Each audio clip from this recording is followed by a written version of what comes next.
Greetings and salutations, and welcome to episode 168 of Ref the District. I'm Nathan Perry. That's the Stoner. That's Trev. And he's wondering right now, did he miss the memo? Did I miss the memo? Because first of all, I've never seen Nathan in a hat really in my life. This is why, and the by fact the that way. This is backwards tonight. Well, let me just grab a hat.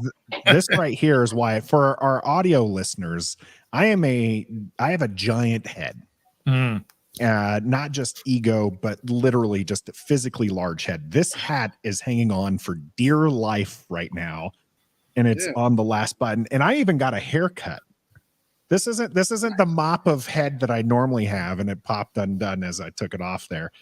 So we're just gonna leave it like this, where it's not crunching my head. You know what you know what that snap looks like? It looks like a TSA agent's pants. You know, they're so tight they're just screaming to explode out, right? Man, TSA taking a stray bullet here. I mean, am I lying?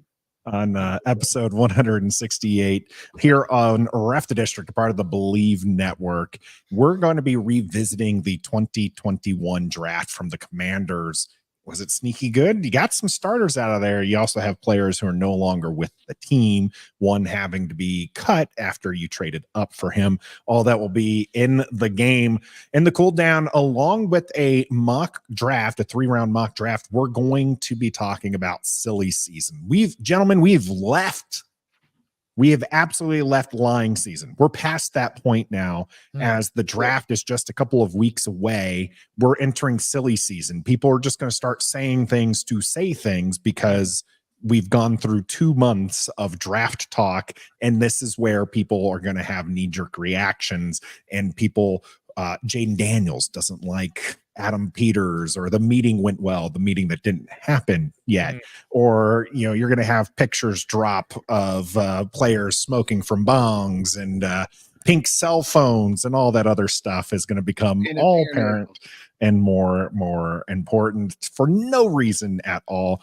And here in the warm-up, it is the people's debate. One of the things that I love to hear people complain about, because they continue joining the discourse. That is how important this debate is at the number 2 QB position. March Madness QB edition for Washington, or for us here on Ref the District, to make this Washington selection.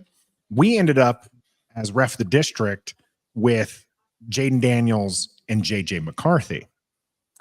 Drake Maye was the people's choice, and we didn't want to let you down. I know that we discussed it live on the show last week, and I was told that we got to make the decision. We listened to our fans, and you did get the video. We posted it yesterday, but we're going to recap that, and we are going to post the JJ McCarthy, Jayden Daniels video as well, so you can check that out tomorrow here on YouTube. We stream live every Wednesday on YouTube, Facebook, and Twitter. So we appreciate everybody joining live. And if you're watching this video, make sure you hit that like button and subscribe to our YouTube channel. Get all of this information right here for you and support us while we're doing this. If you're listening to us on audio, make sure you leave us a rating and review. Let's get to the debate and what it is, because this is where most people suspect Washington are go. It's going to be Drake Maye or Jayden Daniels, odds on favorites. Okay, if you go to Bet Online, you'll see that these guys keep going neck and neck, and we'll talk about Bet Online here in a moment. This is where it seems to be. Most people are leaning towards Jayden Daniels. In fact, our fan vote up to this point is Jayden Daniels is crushing, absolutely crushing Drake Maye. I am surprised. I really, really am surprised it's not more neck and neck. So, these two yahoos here are pointing and laughing at each other. I've never podcasted before. I'm sorry. I was just speaking. Trev was talking. So I have no idea what I'm doing.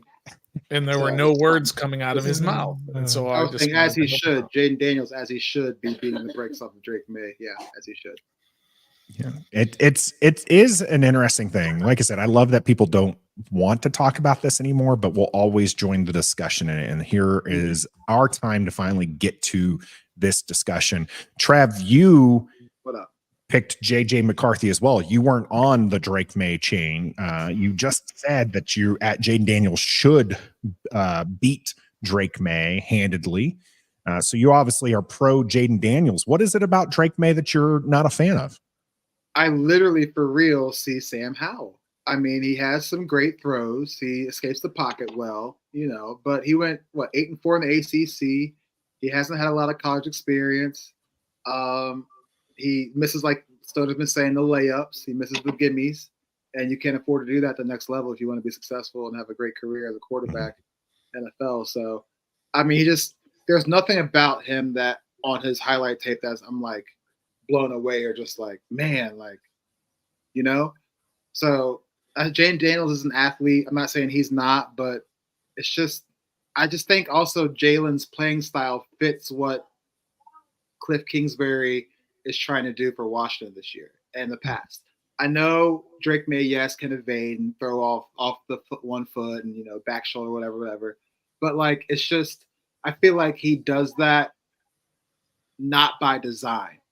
Like he does that when he feels like he has to or he's forced to. I feel like Jayden Daniels, he already has that with him, but I feel like we can do that with design plays for him, design schemes for him to showcase the ability that he shows us undesigned, which is running for that whatever yard touchdown against Florida and throwing 50 touchdowns this year, winning the Heisman, okay, in the SEC.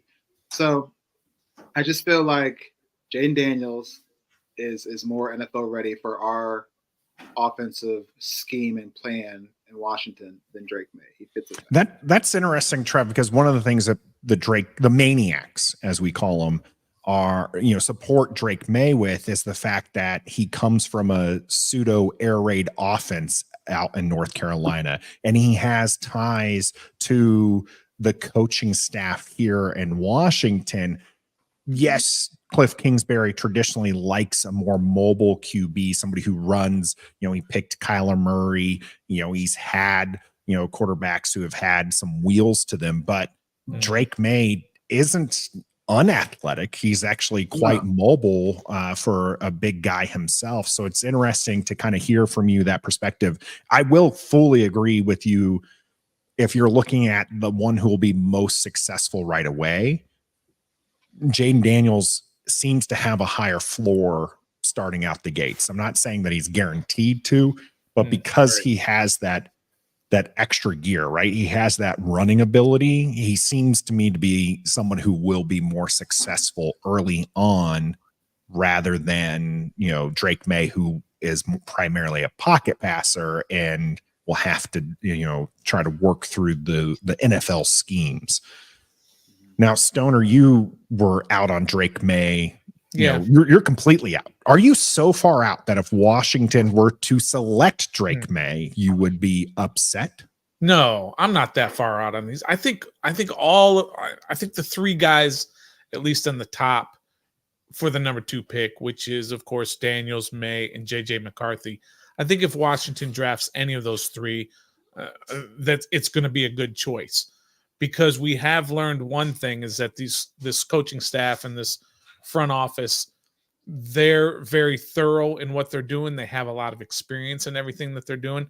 So they're not just going to kind of willy-nilly this and just make a selection and kind of go from there. So I think whatever they do, we have to believe that they've done an exhaustive research to figure out which guy they want.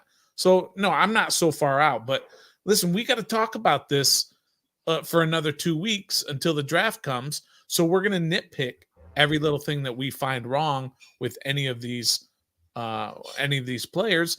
And so we can just say which guy we'd like over the other guy. So no, I'm not out on Drake Maye if Washington decides to go with him. I can find problems with Jayden Daniels too. And he's my guy and that's who I hope they pick. But there are problems with his game as well. But it's just I like one guy better than the other guy. Yeah, you had your hand raised, Trev, when with the problems. I want to give you that one. No, I just feel like another difference between JD5 and Drake Maye for me is our offensive line has been bad for years. Not saying it's going to be bad again this year, but it's not the best. We got some good guys at a decent price, but we didn't get any stars for the offensive line. And I just feel like Jayden Daniels can process faster and get out of the way faster than Drake Maye, because Jayden Daniels already had a taste of that at LSU with SEC defenders in his face. Drake Maye really didn't. Like you know what I mean? Like, it's just Jayden stands out to me better in that situation than Drake Maye does. Even though Drake's a bigger athlete than Sam Howell was, I feel like Jayden can process it faster and make a decision faster than Drake Maye can. And I think what's important in a lot of this also is that it's also not who we're trying to say Washington is going to draft. We're all not out here trying to be an insider or trying to figure out what's going on inside the front office with Washington. We're all just saying what we like and what we don't like about certain guys. But I truly believe that, Nathan, that it doesn't matter who Washington takes, it's going to be a good choice. And 2 weeks into OTAs, we're all going to be losing our minds with the hype, no matter what. Yeah, Stoner's going to be great. No interceptions today.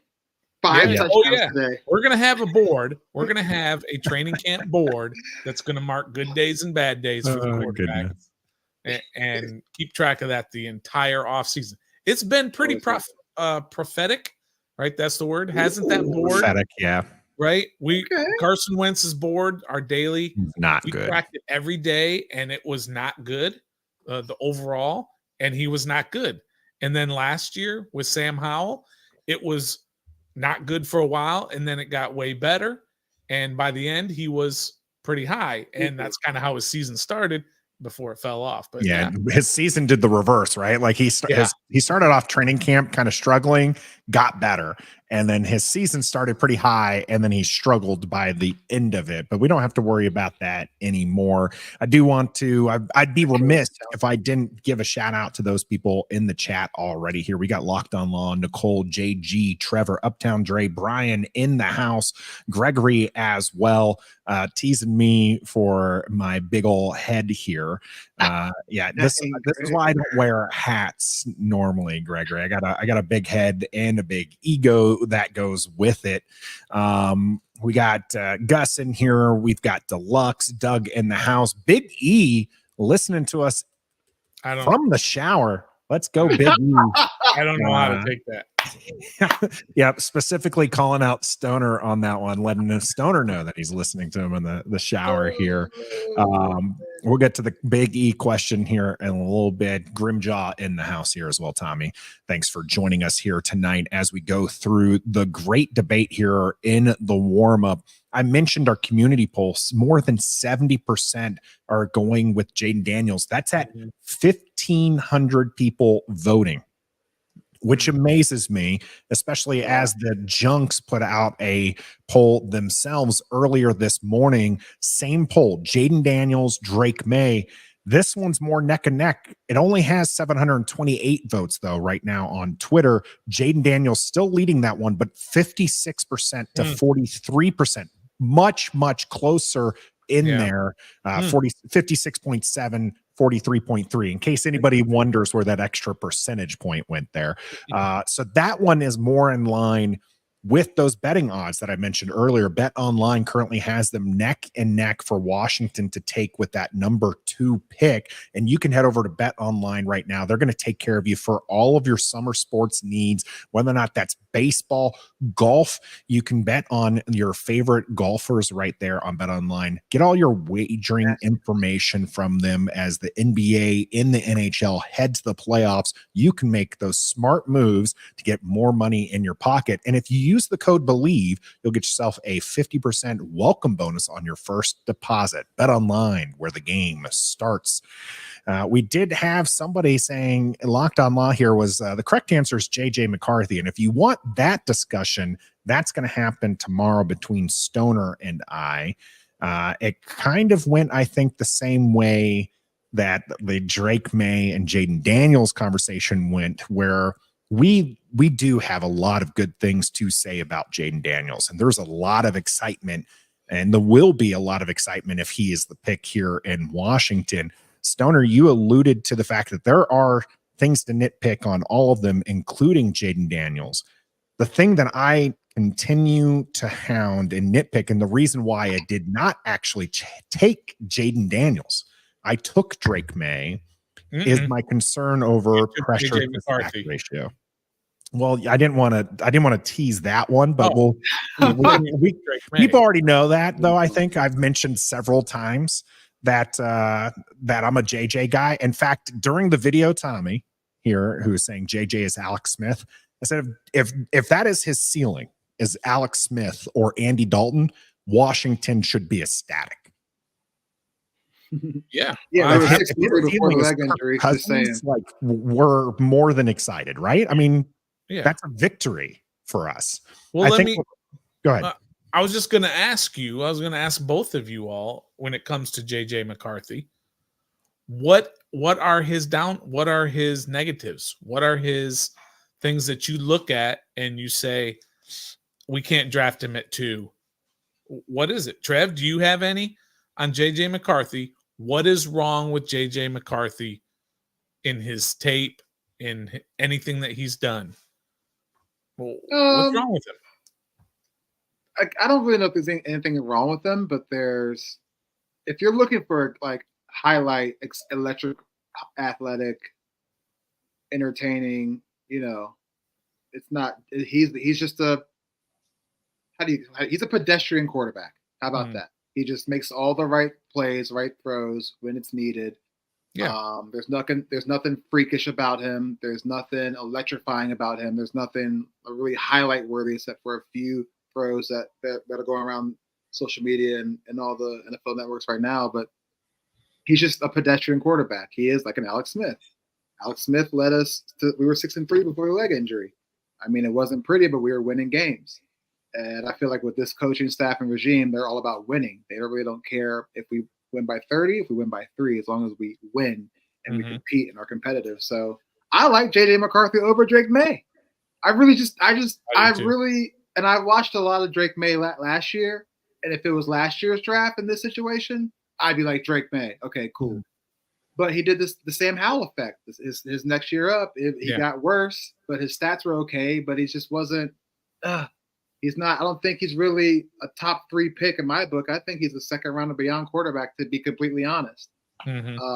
But I guess he's just whatever. But yeah, I like JJ McCarthy over Drake Maye even. So if we miss on Daniels and JJ's there somehow, some way, or whatever, I'd take JJ. Yeah, I think there's. I think there can be some worries, and worries isn't even the right word, but Jayden Daniels is the guy who can be electric, and he can be something much more than just a franchise quarterback. Okay, and I'm not comparing his game to this, but I'm comparing him to what he can do for a franchise like a Lamar Jackson. Lamar Jackson has Baltimore fans totally engaged and coming out of the woodwork and love watching him play and everything. He hasn't won anything yet, right? But he's electric, and that potential is there to be able to be much more than just a franchise quarterback. Yeah. And then on the other hand, you've got a guy like we compared this a couple weeks ago, but an Andy Dalton. And an Andy Dalton is not going to get you fired up. I'm talking about Andy Dalton in his prime. He's not going to get you fired up, but he's a heck of a quarterback. And he's going to be a franchise quarterback for 5 to 8 years. And he's going to get you deep into the playoffs every year. Maybe not get you over the hump, but he's probably won more playoff games in the same amount of time that Lamar Jackson has. But as a fan, you still want Lamar Jackson because it's the personality, it's the excitement, it's the electric plays that he can make. And I think that's kind of the difference between a JJ McCarthy and a Jayden Daniels. JJ McCarthy doesn't bring that wow to the game, but he's going to do well. Wins. He's going to get wins, and he's going to make the throws, and he's going to do all that, and he can potentially get you somewhere. It's just not going to be as exciting as what Jayden Daniels can do. So I think if we're winning games, he can stand like this and just do like that. I think we're winning games. People will absolutely come around on JJ McCarthy. I don't know that he's going to be the pick at 2 because a lot of people, feel that he's too much of a game manager. He doesn't have that excitement, that swagger that he needs. So, Trev. question real quick. Sorry. Does that change your draft now? If you pick a Jayden Daniels, do you have to go find playmakers to help on the offense more than you would if you got JJ McCarthy? Since we're saying JJ McCarthy's pedestrian, dink and dunk, wouldn't you have to build around him to make his game plan successful, to make him not That change is what he actually an does? You know what I mean? Trev. So and that depends. Drake May too. Does that change your, I wonder if the front office has, if we take Jayden 2 here, who do we pick? 36, 40, If we take Drake May here, who do we pick? I wonder if that changes the whole draft, depending on the quarterback you pick, since all we have on the outside is Terry McLaurin and Jahan Dotson. And then aging Austin Eckler, which is cool, but you know what I mean, and then B-Rom. So I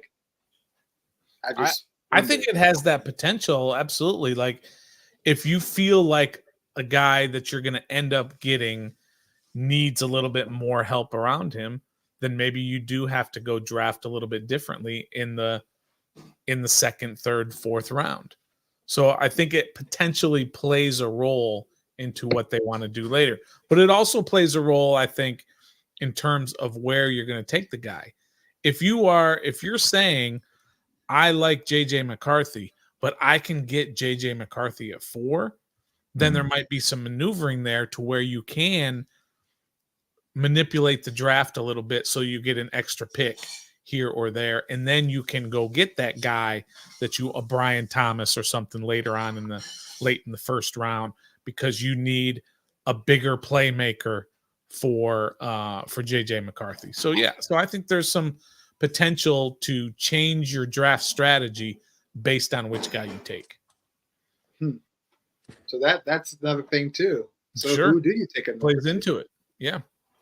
It's going to be interesting to see how this all plays out, because we do not know what Adam Peters is going to do at this point. Most people, the consensus is between these two. JJ had a strong month where he started rocketing up and gave himself at least a chance to be taken at 2. Now it seems to be him falling back to being the 4th QB in this draft. But we really have no clue what's going to happen. So Big E here is asking us, would it be better off trading to 3 and taking JD if the Pats love Maye? At worst, we get Maye and an extra first or second round pick. Would you guys be willing to trade back? In this scenario, New England has to like their guy. Well, they either have to like Jayden Daniels, Drake May, or JJ McCarthy, willing to jump in front of us to take that person. And then we take now not even sloppy seconds, but whatever 3 would be. Why would the Patriots do that? I was going to say, if the Pats love May, we're going to go on the phone and say, you love May? Yeah. Okay. We're taking Jayden. All right, cool. Done. No, you wouldn't do that. That's too nice. You know what I mean? But we would take. But you can tell New England that you're taking May, and then that would get them to try and move up, jump, or offer you something to knock you off of taking May. But the question is, why would New England do that? Why would New England, if they love May, unless they think, like we were just saying, unless they think that Washington is in love with May also, then there's no reason for them to move up to number 2, because he'll be there at number 3. Yeah, that's what I was trying to get at. Why they would do that. But yeah, the only reason this would ever happen is if New England desperately wants one and not the others. Their evaluation tells them, don't wait at 3. You got to move up to 2 to take a guy. And they want to swap spots. That's why you jump 1 spot. Now you would also have to jump 1 spot, usually because somebody behind you is trying to jump up. And so there's this bidding war of like, okay, now I'm not going to get the guy if I don't move up. So I think trading back to 3 would be great. I know a lot of people don't want to trade back at all, and I'm one of them. Just take the QB you want at 2. Don't risk moving back, especially because the teams you're moving back with, you're not picking 4, you're not picking 5. Those teams aren't moving up. You're picking with somebody who's picking in the teens, or Minnesota at 11. You're going to wait till 11 to take the guy that you want, that you were saying is going to be a franchise quarterback. That's a bit of a risk, because there's a lot of QB needy teams. And you're taking, at that point, Bo Nix, Michael Penix Jr. Yeah, no, they're not doing that. You can't have this opportunity, which you may not have again, in terms of the availability of franchise quarterbacks being there for you too. You can't take the chance to move all the way down and say, well, maybe we'll get one of these other guys, or we'll wait till next year. You can't do that, because you just never know how the draft is going to fall. You never know who's going to be available, all of that good stuff. So they have the opportunity now. They have to take their guy at 2, but I wouldn't mind them trading back to 3 or even 4, but they have to know. They absolutely have to know that they're still going to get their guy at that position. But we're at number 2. I don't want to go up. I don't want to go back. We're at number 2 with a franchise quarterback in our lap. I don't care if it's JJ, Drake, JD, a shocker, and Caleb Williams, Michael Penix Jr. There's somebody right there in our lap. I don't want to move. I don't want to mortgage potential hole fillers for somebody we can just stand put and get. Like, I don't. Okay, let me ask you this, Trev. I don't see that. Yes. Here's a hypothetical for you. I love it. So they have Drake Maye and Jayden Daniels. They basically have an even grade, and they'd be happy with either one of those two, right? Yeah. And somebody in New England wants to move up to 2, using that scenario. And so you'd only be moving back to 3, right? And they offer you their second rounder next year. Why wouldn't you do that? If you have those 2 at that same level, they'd be happy with either one. Well, in that case, yeah, but that's not the case. Well, it might be easy to answer. Well, the next few days, next week, Monday, Tuesday, Wednesday, Thursday, are super important. Both of them coming to town, staying overnight, eating fabulous dinners, throw a little ball, throw a pigskin. Trev? Yeah. Well, yeah. The official visit for Jayden Daniels is being held in your town. Where are you taking him? Ooh, Napa Thai. I mean, I worked there. Yeah. Probably never had good Thai food. Yeah. We'll go there for lunch. And then we go to a place called Zun Zun and have a little appetizer for dinner. Then I'll take him to a nicer restaurant for dinner. And after, a drink or 2, if he's of age, if he's 21. And then, that's what I would do. All right. I like it. I want to go with y'all. I want to be in. He's coming on Monday, so I'll meet you up there Monday. All right. There you go. All right. Those visits are happening. First, Jayden Daniels is meeting with the team, and then right afterwards is Drake Maye. They'll definitely have a better insight of which one they like if these two are running neck and neck here. We had a comment earlier from JG laughing about it, joking, I might add, for those who might not pick up on that. Watch Washington take Williams while we all argue about Maye, Daniels, and McCarthy. And then Gus here, if we get Caleb with a minimal trade up or no trade up at all, it would be the happiest day since Snyder declared he sold the team. I absolutely agree. And this brings up the question we didn't actually tackle during either video. We'll try to keep this short because we're already nearing 30 minutes on this topic. Would you trade up for Caleb Williams over any of the 3 quarterbacks we were discussing at 2? Stoner shaking his head yes. Trev didn't, even though Billy points out here the difference between Caleb and the other 3 is astronomical. Look, Billy finally getting on my good side. He is correct. It is. What are we giving up to go do that? Now that's a totally different question than what Nathan is asking. I know, but I can't say yes because I don't know what I can't answer. I have to know what we're giving up. 36 and 40, and maybe the next one. I'll do 36 and 40 and next year's first for Caleb Williams. Because yes, he's Caleb Williams, but he can't play defense. Okay, we still need help through the, you know what I mean? I wouldn't do 36 and 40 to be honest. I wouldn't. I probably would not do 36 and 40. What would you do? Well, It's that's a what number I'm saying. one pick, bro. I wouldn't do a whole lot at this point. You would probably have, if you don't give up both seconds this year, which you would, which one of them is Chicago's. You're going to probably, and maybe even have to anyways, give up your first next year. Oh yeah. It's going to be more than 36 and 40, but I probably wouldn't even do 36 and 40. I just don't think we're in that position to be able to give up a multitude of potential starters, 36 and 40 for that pick. Although Caleb is worth, I think, more starters. I just don't think they're at that point right now, roster wise. Here's the thing, right? If you trade up, no one gives a damn. Pardon my language, but no one gives a darn what it cost. Yeah. If he pans out, if he is 25% of Patrick Mahomes, nobody cares. You're right. I guarantee you, if he's 25% of Patrick Mahomes, we had a string of no's that I shared here from the comment section. I guarantee you they would be all for it 5 years down the road when Washington is in the national championship conference game year after year. Yeah. Would 100%. You just do it no matter what. If he is that quarterback, you're right. There's you're right. no cost. You're right. I'm in that camp too.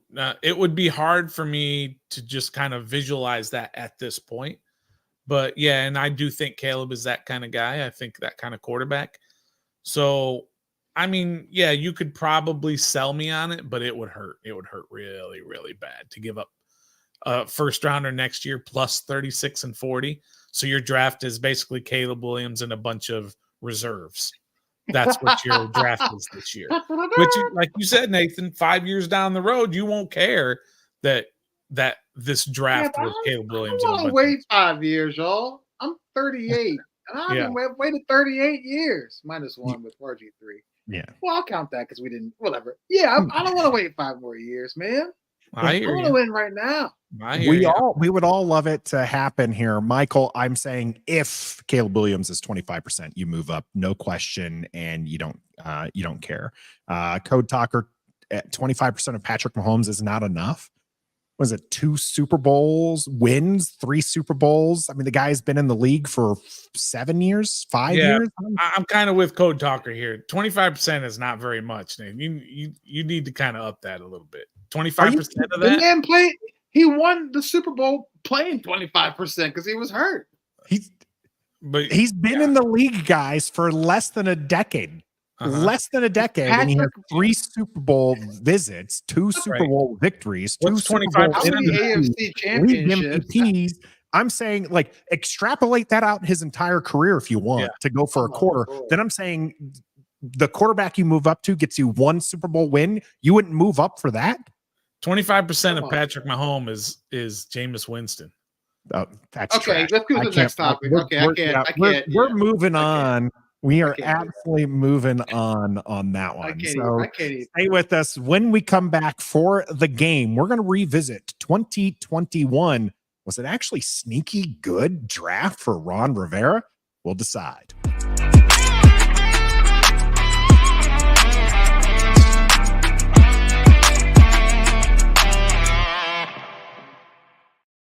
Welcome to the game here on episode 168 of Ref the District. We're, of course, streaming live here on YouTube, Facebook, and Twitter. If you're watching us right now, make sure you hit that like button and comment because it helps other people find the channel and it supports us here. Grimjaw missed the early opening here.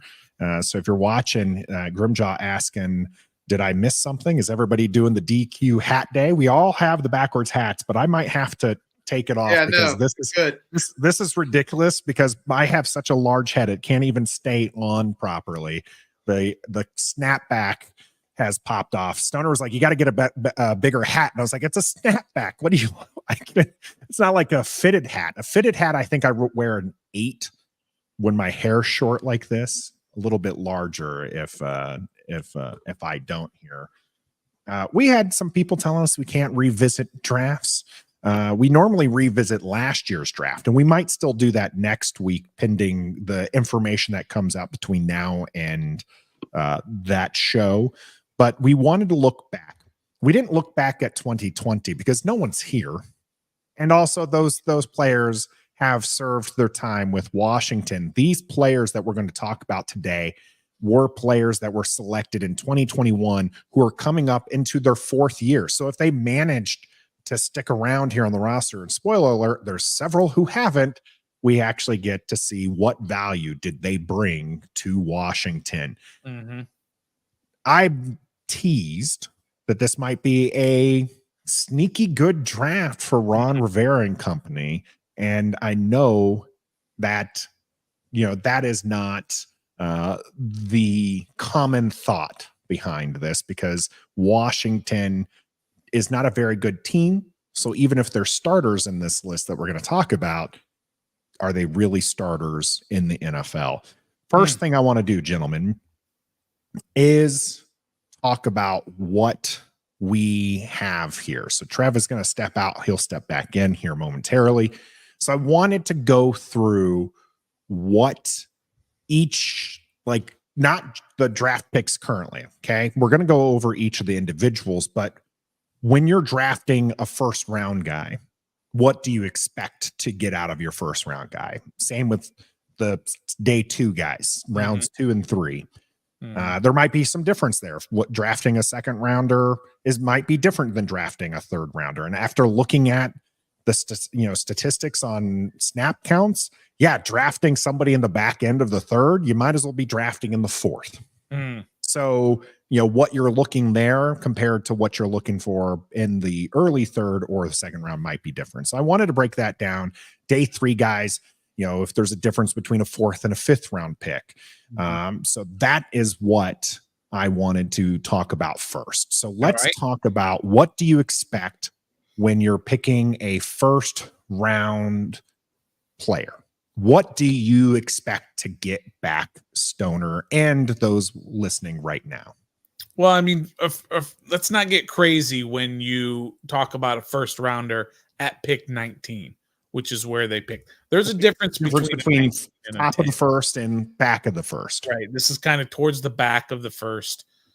But you absolutely, in a first round, a top 30 pick, top 32 pick, you absolutely expect a guy to come in day 1, be a starter, and not just some guy who plays a little bit here and there and rotates in and out. You expect a guy at pick number 19 to be an immediate impact type player, regardless of where you go in the first round. You can't take a guy at 1 to be a rotational piece. You can't take him to be a guy who just sort of fits in and such. He absolutely has to be an impact type of player. And TJ hits it right on the head. He has to be a building block every single time. You can't have misses anywhere you are in the first round. That's my thoughts on what a first rounder should do. Yeah, I think that's important. And we had not just TJ there, but Locked on Law here. A first round guy needs to be an immediate impact player. I think if you're picking in the top 15, a top 10, absolutely. But top 15, you should probably have an impact player. But at the very minimum, if you're picking in the first round, if you have a first round guy, that person needs to be that needs to be a second contract guy. That needs to be somebody who you're keeping around long term, a building block for the future. That is good. Okay, so let's now that we've decided what the first round should be, let's talk about our first round pick. The smiling guy here in the image and on the promo and on the thumbnail, Jayden Daniels, who most saw as a reach when Washington took him at 19. We were a little baffled. We talked ourselves into it because he was athletic. Mm. And he had some struggles his rookie year, but has improved each season, looking to be a quality piece here for Washington. The best linebacker that Washington has on the roster, bar none. And I would say that was true his entire time here in Washington. Low bar, mind you. Low bar, but that is true. So how would you rate Jamin Davis, 3 years in the league now, haven't been taken in the first round at pick 19? For me personally, I wasn't a fan of us taking him as early as we did. So I think his development in NFL is exactly where it's supposed to be. We just took him so early that we put him on a pedestal higher than what his true expectations are. First year, like you said, struggled, probably played out of position the entire season. Second year, not struggled as bad, showed some growth. Third year, it was okay. So now we have a new coaching regime, and I like to see what they can do with him, giving what he's done for us in the past 2 or 3 years he's been there. He's flashed some things that can probably work better for this defensive scheme and these defensive coaching and staff. So I'm just excited. He is our day one starter. He's shown us the reason why. Like you said, Nathan, low bar, David Mayo, Scooter Harris, Carl. What's that Carton guy we just left? What was his name? Cody Barton. Cody Barton. Yeah, exactly. See, he got hurt. We forgot about him. So yeah, I'm not saying it's a total bust, but if there's no progression after, let's say, a year or two under this coaching, then I'm going to be like, he was a day 2, day 3 linebacker, and it's just not working out. But I'm not giving up on him yet because it's a new day. So I think there's an opportunity for him to succeed and get better based on the coaching he now has. But if you're talking about what he's done in this first 3 seasons, and you compare that to where he was drafted at 19 in the first round, I think it's been a complete bust. Because, again, we're asking for a guy at 19 to come in and be an immediate impact player from day one, and not just for 1 year, but for 1 year, 2 year, 3 year, 4, get that second contract, get that 5th year option, get that second contract, so on and so forth. And you can sit there and you can blame it on a bunch of different things. You can blame it on a bad roster. You can blame it on coaching. You can blame it on all kinds of stuff. But he hasn't had the type of impact that he needs to have as a first-round linebacker. He's had flashes here and there. Sometimes we'll look at him and we'll say, oh, we found ourselves a linebacker. Or we found ourselves, I think it was just this last year, maybe it was the year before, was that fumble. Yeah, it was this year, that fumble on Russell Wilson against Denver in week 2, when it changed the entire complexion of the game, of him flying down the field, the other side of the field, tracking Russell Wilson down, forcing a fumble, and then Washington started their comeback. But that's once in 3 years that he's made a play that we can point to. And so I just don't think that he has been lived up to where he was drafted. And so I think that I'm not saying he's a bust as a player.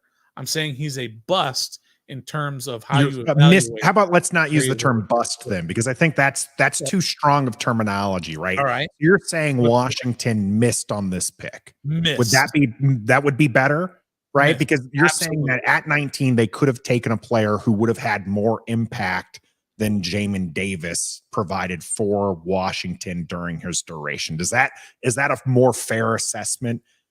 Look, we all sat here and said, why doesn't or Washington should take at 19, even when they got to 19, we're all screaming for JOK, right? The kid out of Notre Dame. Everyone loved JOK. Yeah, we said that should be the dude. And then they surprised us with this Jamin Davis pick. And then we fell in love with Jamin Davis because they sold him to us or whatever. But look what JOK has become. He became a difference maker this year. Mm-hmm. He was leading the league, I think, in tackles for losses, something that if I had a couple interceptions, he making a difference now. And he was drafted like in the second round, maybe even late in the second round.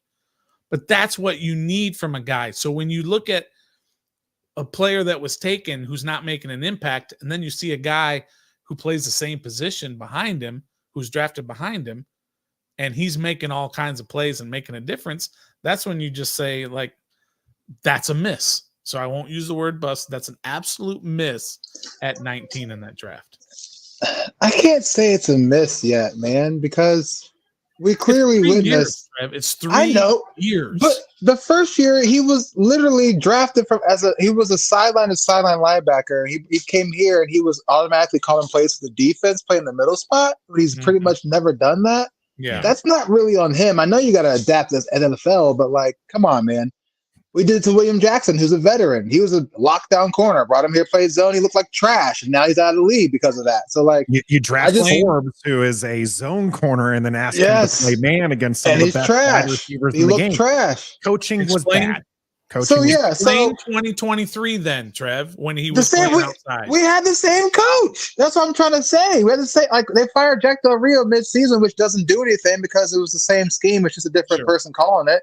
So now, if he's the same and he either regresses instead of progresses under this defensive headed mind coach, I know Ron was too, but Dan Quinn is, Joe Witt, success in Dallas, like Daryl Tapp, the line coach, like we have a true defensive staff and he does the same progression or production as he did this year and beyond, then yeah, that's a bust, a miss, incorrect, all the bad words. But if he does, like you said, take the opportunity and gets better, it's not a bust.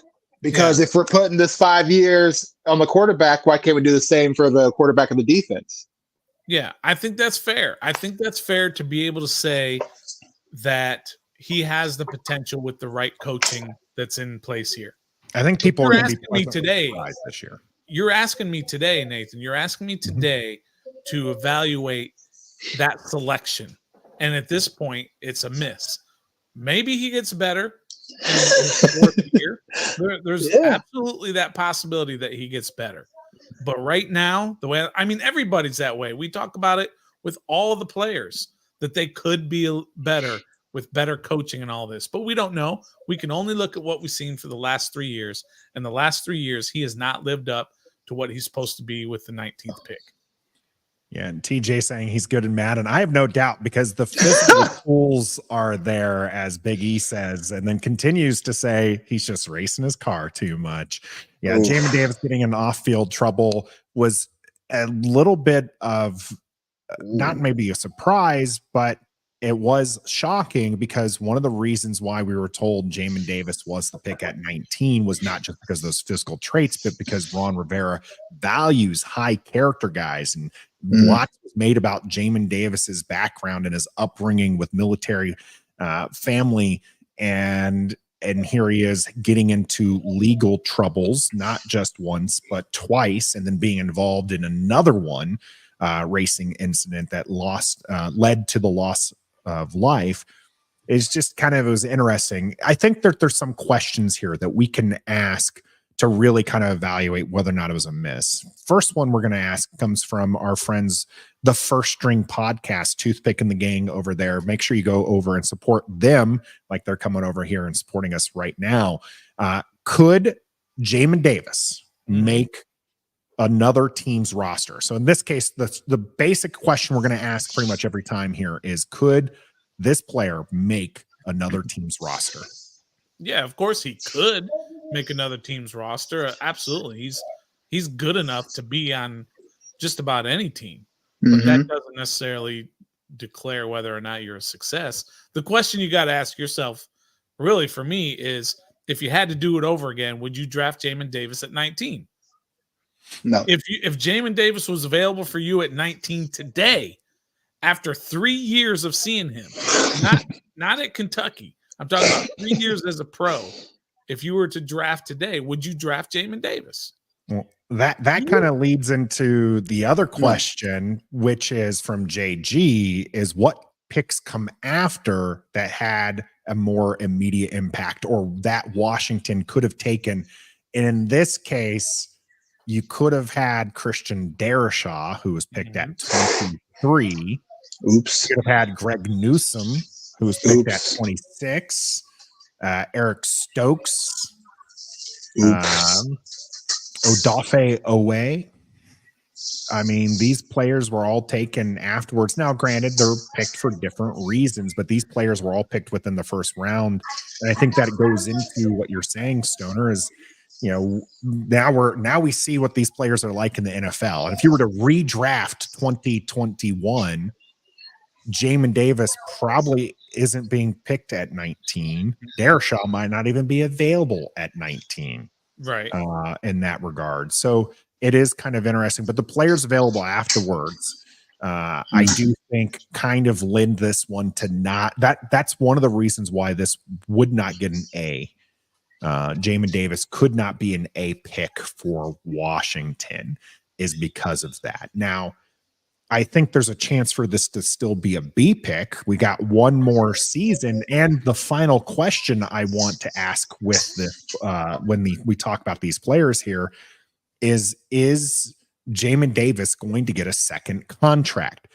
Because that to me is a big sign as far as whether or not you actually hit on a player in a draft.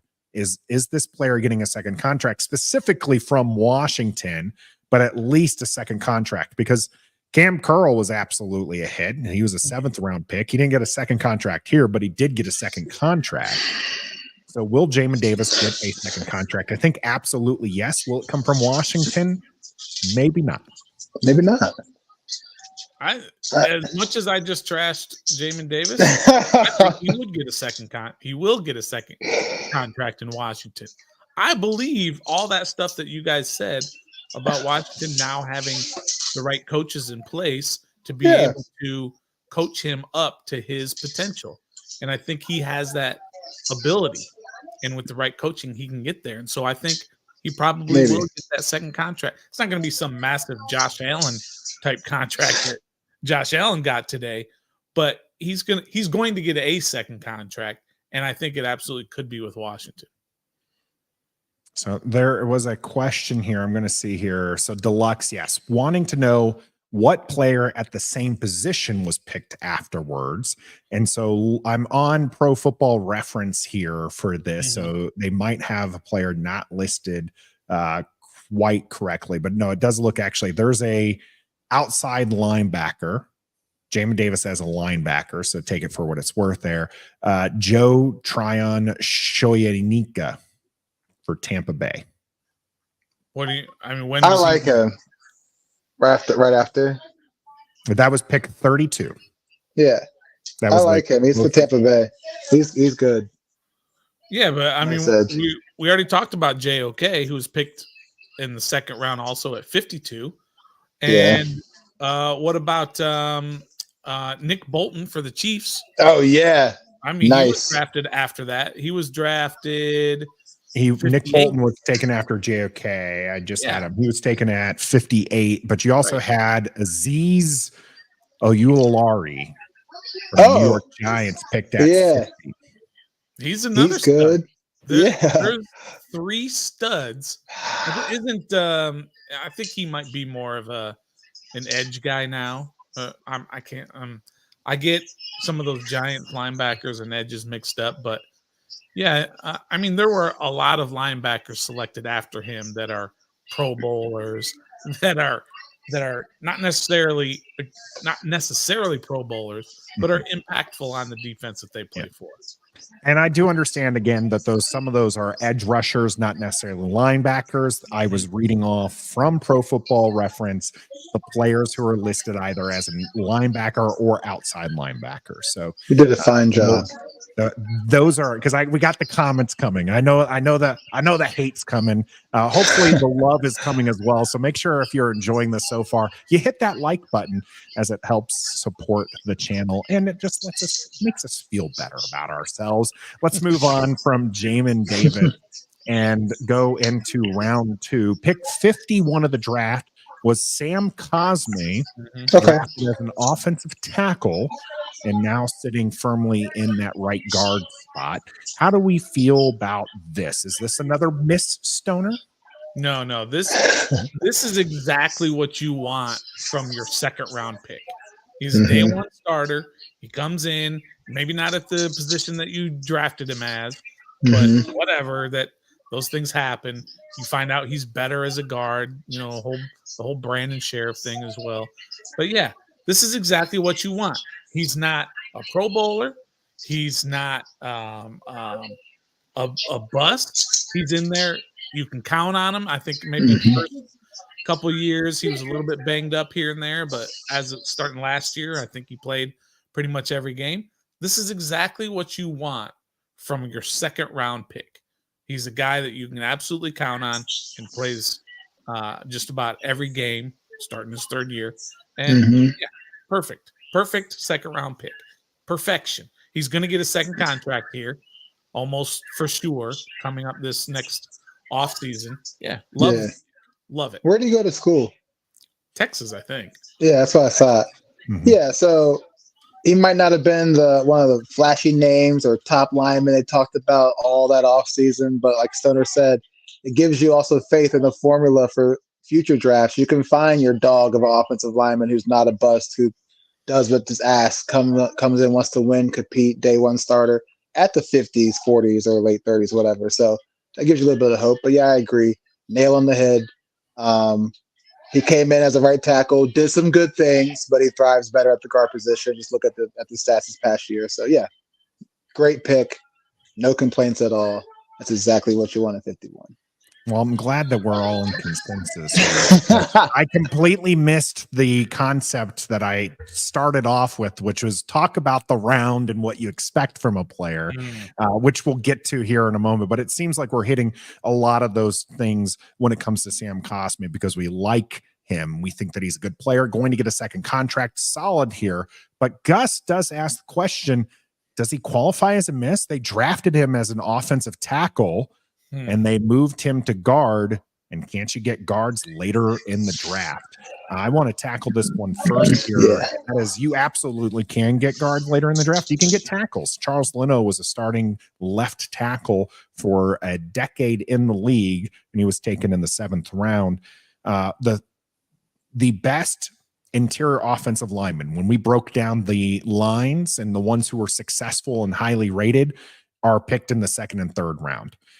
One of the reasons why I'm nervous about Washington trying to get a tackle at 36 or 40 is because most of the tackles who fall outside the top 25 picks end up being either right tackle material or interior offensive linemen. And that's what happened with Sam Cosmi here being picked in the 2nd round at 51 was he didn't materialize as a right tackle for the team. He did play there. He did have some struggles. He did have some highlights. He did have some good things.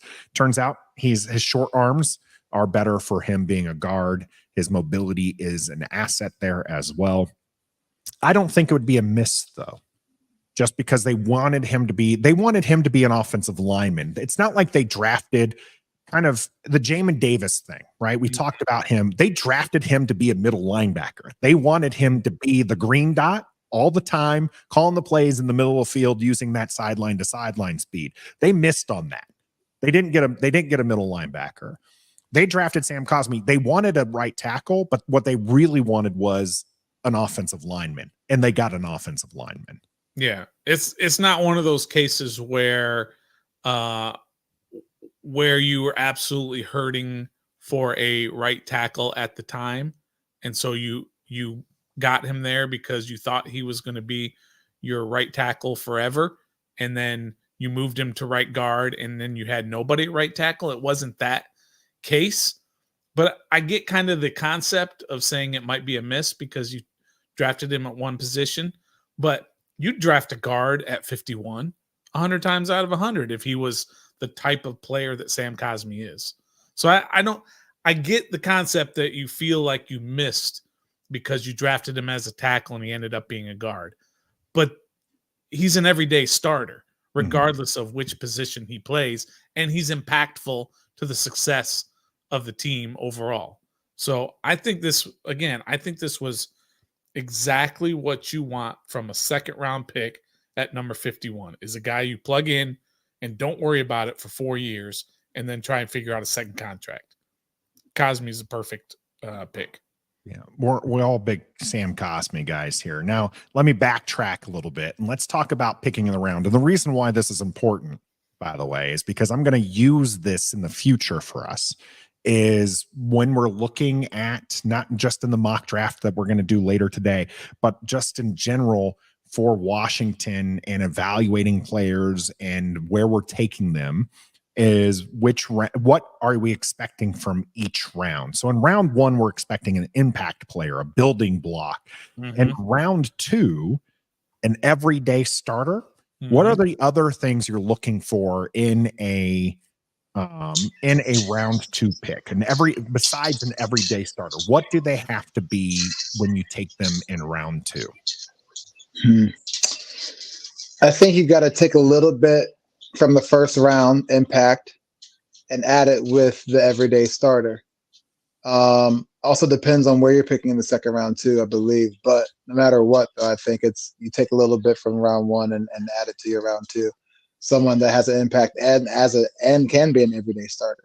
Round one could be we take a defensive back who's an impact player, but he only plays the nickel or the Buffalo nickel role, but like he excels there. You got defensive player at that position, but he's only like not an every down starter, whatever, every day.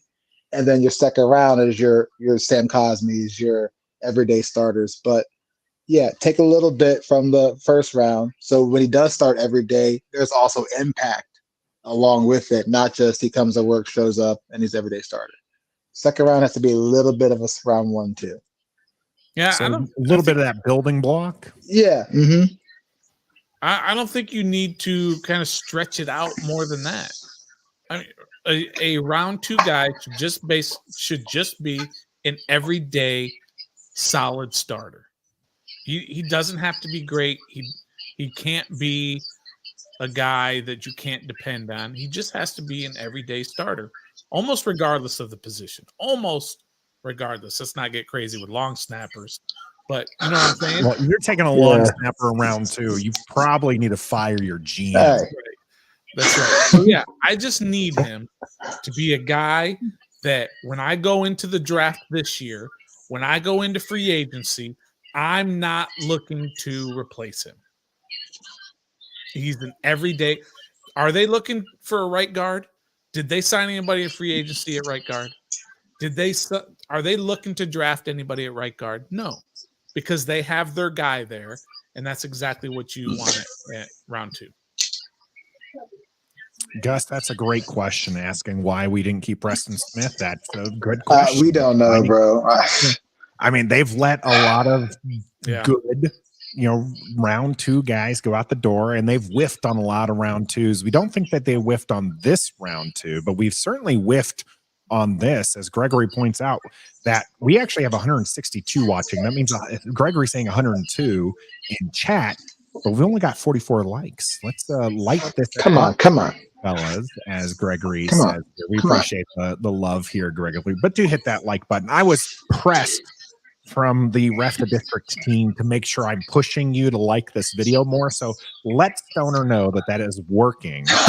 As he throws it in my face that the most liked video live that we had was the one that I missed. So, but only because we were pushing the hit the like button so much. We were. Right, man, Trev? We were. All I hear when he says it, because he points it out, is the one you weren't there every time. Everything else is extra. It's always the one you weren't there for is the most liked video. So hit that button, as Pick says from First String Podcast, and make sure after we're done here, you head over to their channel and do the same for their videos over there. Justin coming in late here asking what was the debate about. It was about the QBs. You'll have to rewatch this, but stay with us right now, Justin, as we're continuing to revisit 2021. And our next one is round 3. Oh boy. What are we looking for in round 3? And is there a difference? In my opinion, yes, from an early round 3 to a late round 3. But I want to hear from you, because we kind of said that with both the other rounds, right? We said if they're the first round, you're picking top 15, it's got to be this kind of player. If you're picking just the top, in the top 32, it's this player. And then Trev, you mentioned for round 2, early round 2, Got to be a better player than the end of round 2. So when we're looking at round 3, what are we looking at? I think early round 3, potential depth piece, great depth piece that can come off the bench right away, could become a day 1 starter or an everyday starter if the round 2 guy goes out. He can come in and fill in and you didn't miss a beat. Early 3rd round. Late 3rd round, that's like depth. Like your sec, like that starts your depth building. If it's late 3rd round and beyond, that's when you go get the guys who might make it, might not make it, might get cut, or might be put on practice squad. They need a little more time to adjust. Like that's, I think, the difference between early 3rd round and late 3rd round. I don't think the stats don't bear this out, what I'm about to say, in that I believe that a 3rd round pick, regardless of where they're drafted, should be a starter. They don't necessarily have to be like a starter, like an offensive lineman, right? But a guy that could be a rotational piece who's going to play more than he's not going to play. So I need that 3rd rounder because all 3rd rounders are top 100 draft picks. And we've done the stats. Nathan did a ton of work on the top 100 players, and the miss rate on 100 players is not good. Yeah. Right. Yeah. Or the miss rate is really top 100. high. Yeah. Top 100 is a misnomer. Right. It's a round number that they went with, right, because really it's your top round. Like 55 is what it is. Because after a certain point, and I would have to go back to that spreadsheet, but after a certain point, you start to see a lot less green and a lot more red. And so round 3, I'm almost with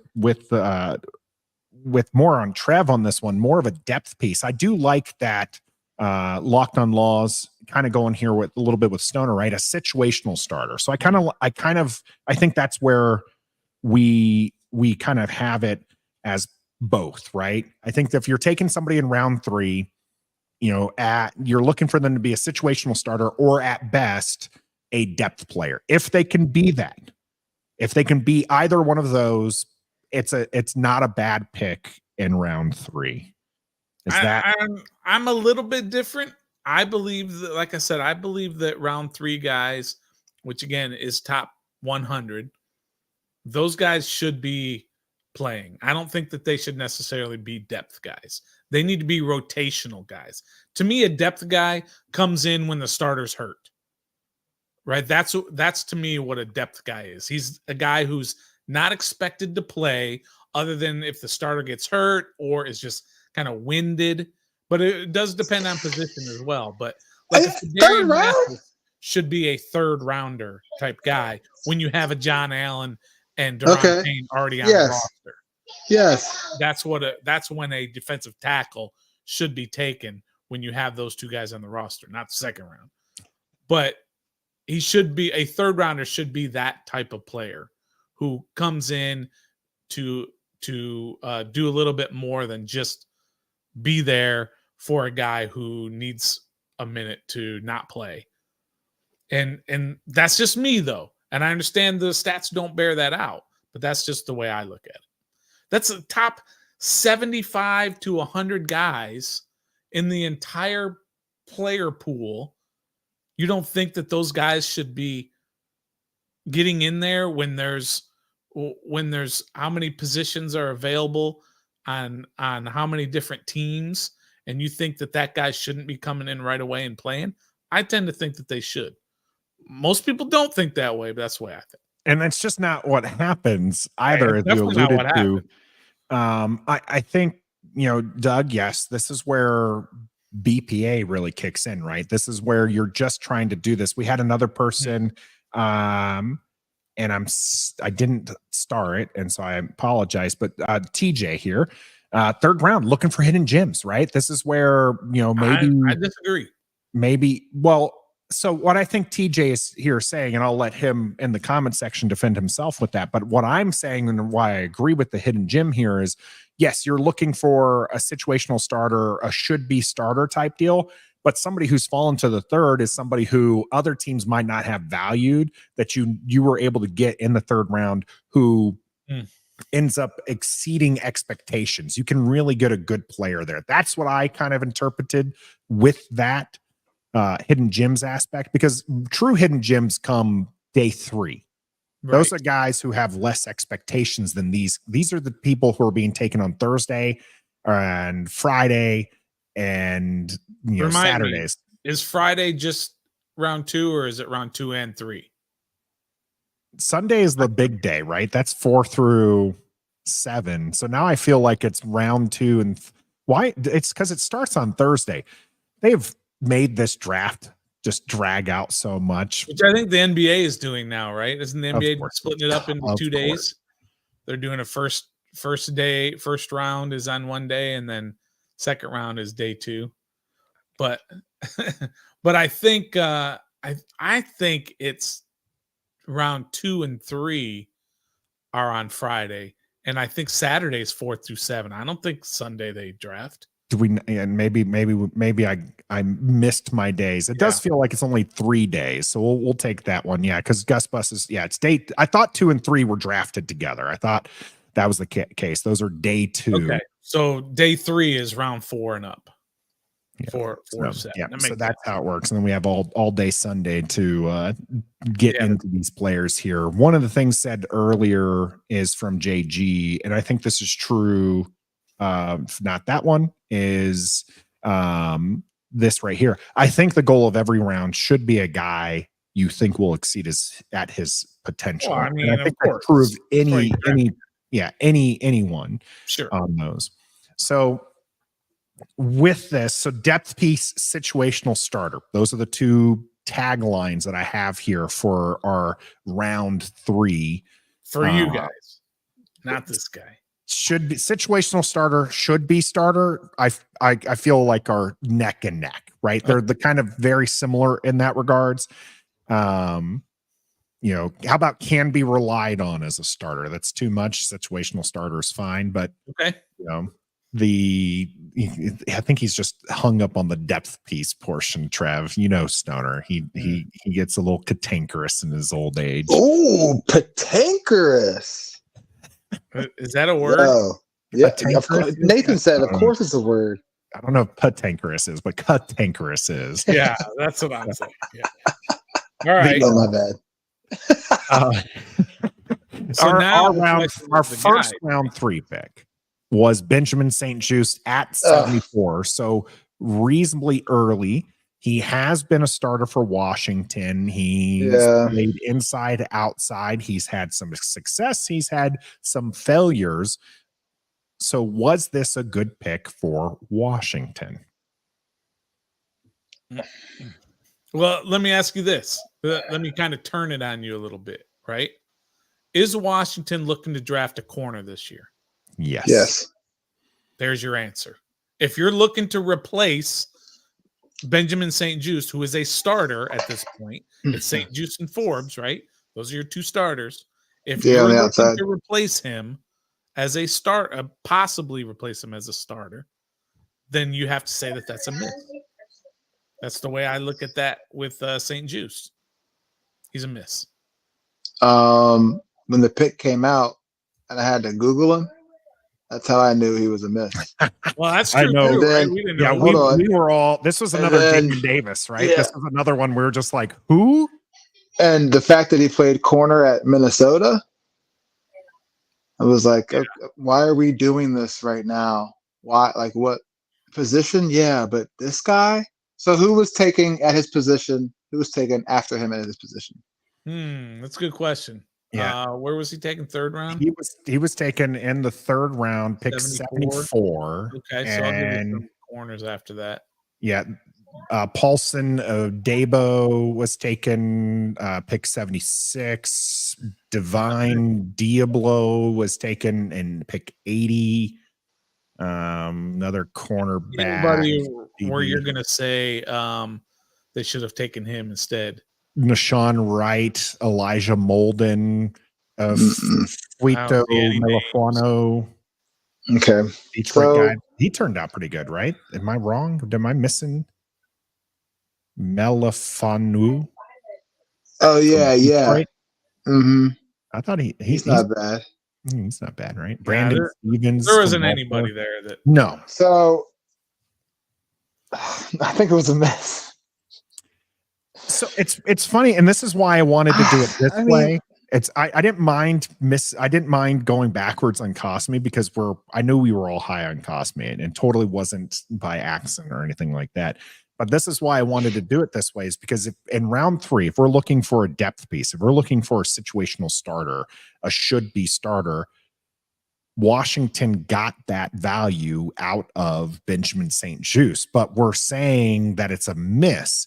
And I think this is where those secondary questions come into play from the first one again, from Pick. Could Benjamin St-Juste make another team's roster? Right. That's a massive point because, Trev, you can sit here and you can say, well, we got a starter out of that 3rd round pick. But is he a starter that you want? That's what I'm saying. He's a starter in name only on one of last year, one of the worst defenses in the history of football. Yes. So I want to kind of, if I'm allowed to pick, I want to amend your question and say, could he make the starting role on another team's roster? Yeah. Yeah. Because he's like Stoner said earlier, you could make the roster. That doesn't really mean that like you're impactful. But could he be a starting cornerback for anybody else in the league? He's probably a third corner on most teams. I think he's probably. But the ones that we see every year in the postseason, he on the bench collecting that ring by not playing. I don't see him starting on like anybody that's at the end of the season making a playoff run. But like, yeah, Panthers could take him, anybody could. Here's a trivia question for you. Ooh. Why did Washington have 2 3rd-round picks that year? Why, when the year before, remember they made the playoffs, right? So that's why you had pick 19, because you were one of the first teams after the playoffs. Why did they have such a high pick in that 3rd round? Because they had 2 3rd-round picks that year. That pick, the Benjamin St-Juste pick, was the trade that they got for Trent Williams to San Francisco. You traded Trent Williams. All right, cool. Can you go to the next round, next player? I don't want to hear anything else. I don't want to hear anything else. Did he start this off by saying, here's some cool trivia for you? Because this isn't cool. Yeah, come on. That's not cool, bro. The opposite of cool. This is a happy show. Oh, my goodness. Benjamin St-Juste is what we got. For Trent Williams? Trent Williams wasn't that good anyway. Oh, now we're really starting the fire. Now absolutely. He's only the GOAT, I think again, going back to that question, I think he would make another team's roster at minimum as a 3rd, cornerback, as he would make that. So the other questions here are what picks came after that had an immediate impact. And we already answered deluxe. There was nobody who was picked afterwards in the same position you would have taken over. I'm going to give you just the list of, so you had Osa Odigos. Man, these guys' name, I really got to get better. You got Osa O from Dallas, defensive lineman. We mentioned, so you had Josh Palmer. Chargers wide receiver. Pratt, Malcolm Kuntz, Hunter Long. All those players were taken between Benjamin St-Juste and our next player we're going to talk about. So I don't know that, I mean, Hunter Long, you can make an argument, could have been a decent pick for Washington, but did not get taken. So those are the only ones moving towards our next 3rd round pick, taken at pick 82, De'Ami Brown out of North Carolina, wide receiver. Someone who we had super high hopes for going into this last season with Eric Bieniemy as the offensive play designer, feeling that he was going to take a step up in his role and be a more consistent wide receiver. Did not happen. Year 3 is usually the big year for wide receivers, and that wasn't there.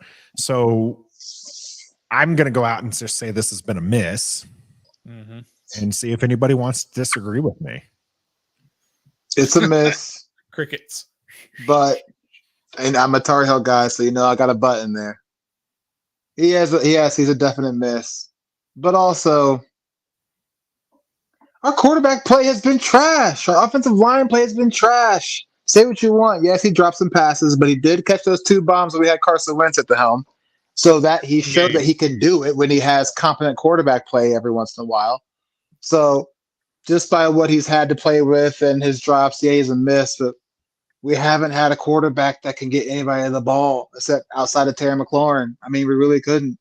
So miss because of stats, but I still think that he can offer something. I don't know. Maybe because I'm a Carolina guy. Yeah, I think it's because you're a Carolina guy. I defended him, and I was singing his praises in the offseason last year. I don't know, man, because egg in my face, and we can't even really talk about the potential here, Trev. I know we barely touched on that for Jamin Davis, right? And we maybe just one line for Benjamin St. Juste with what Dan Quinn could do with those cornerbacks. But those players have had significant time and have shown more than just a game or 2 of flashes, right? De'Ami Brown has that 2 touchdown game with Carson Wentz, right? He's got a couple of long bombs where you're like, okay, he's going to start to do it. But, as Crexter here, I think is alluding to, Washington, Sam Howell threw for 4,000 yards and he didn't have any of them. Like he barely touched it. And when we're talking about somebody who's supposed to be the next guy up, or situational starter, he's been a big miss on that. When you're talking about the questions we're asking now, which are could he make another team's roster? He might, but he's going to be even further down the depth chart than he is here at Washington. He is wide receiver 4. He was wide receiver 4 by default last year, and then even got supplanted by a 30-year-old Jamison Crowder. Well, yeah, that was because it's Jamison Crowder. Okay, I forgot Jamison Crowder, the world beater. In Washington. No, but Washington loves him no matter who's in the front office. They love Jamison Crowder. But De'Ami Brown couldn't crack past wide receiver 4 his entire time here. Even when people started falling out because of injury, he never became that guy. If he makes another team's roster, it is wide receiver 5 or 6 or 7 or practice squad for another couple of years. When you're talking about the picks that had immediate impact, or even the picks in the same position, you want to know the wide receivers taken after De'Ami Brown? Amari Rodgers. He's in the UFL, by the way. Texans. What's that? Amari Rodgers in the UFL, by the way. So okay. Anthony Schwartz still had at least a little bit more flashes. You had Amon St. Brown picked at 112. These are the players. If you don't like Amari Rodgers, fine. But I did just mention both Nico Collins and Brown being taken afterwards. Well, Ron Rivera, man. And we, again, these are all great qualifiers. Just ask yourself this. He was drafted in the 3rd round in 2021, right? So his rookie year, he was wide receiver 4 his rookie year, right? Behind Terry, who was wide receiver 2 that year.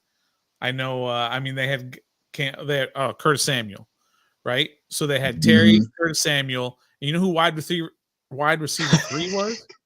DeAndre Carter.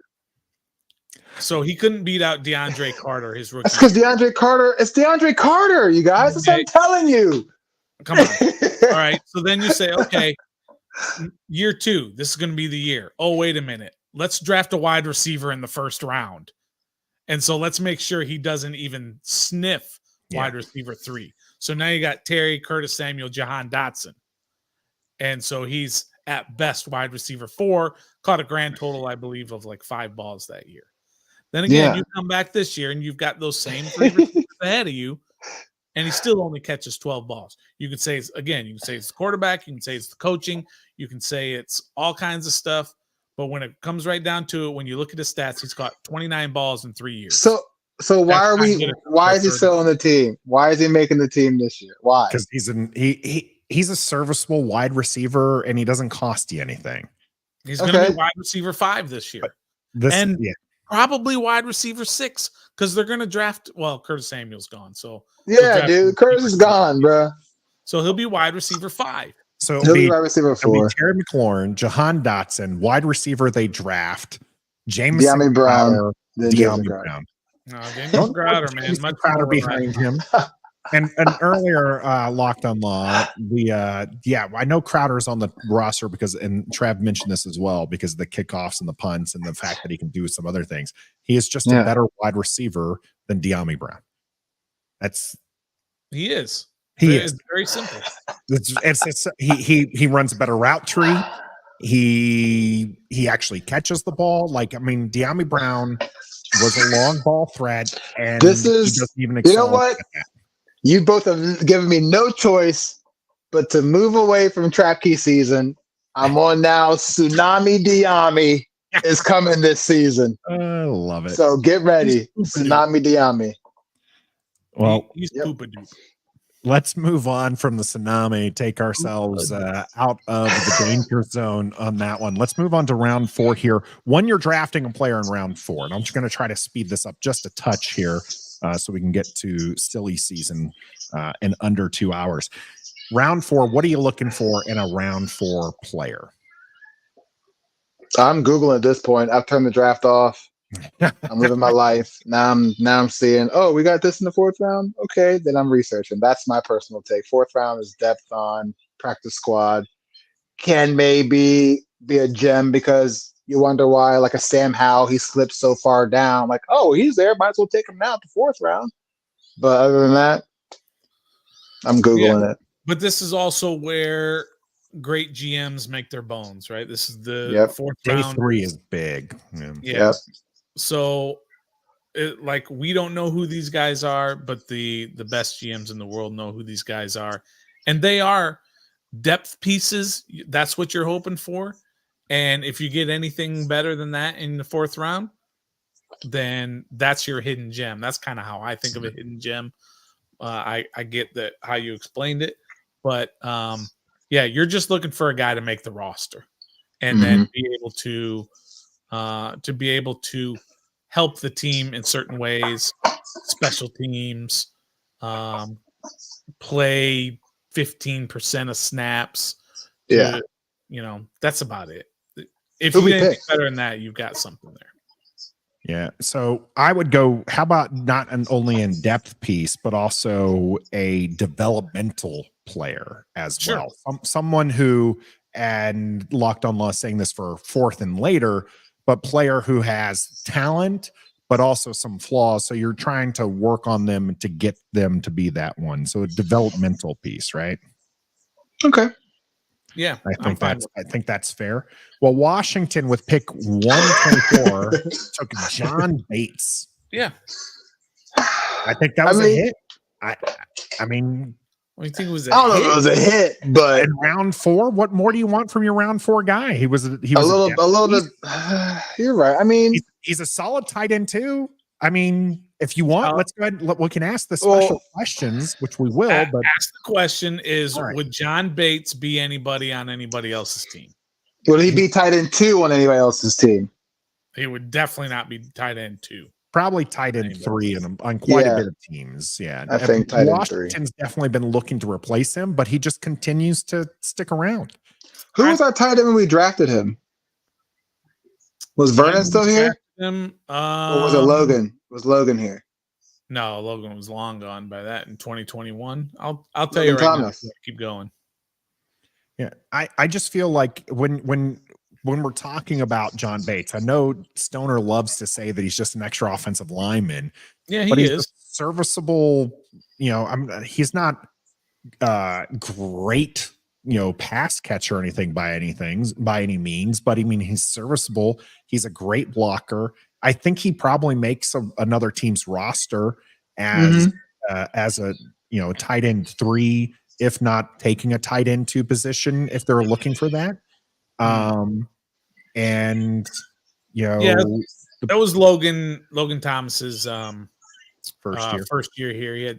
I was thinking of the other Logan Paulson. I thought you were talking about. No, he was Logan long gone. Thompson. That was his good year when he had like 72 catches. That was his first year when brought him from Detroit, or maybe it was Detroit. I think. Mm-hmm. The backups there were Marcus Baugh, Eric Hemingway, and Jeremy Sprinkle.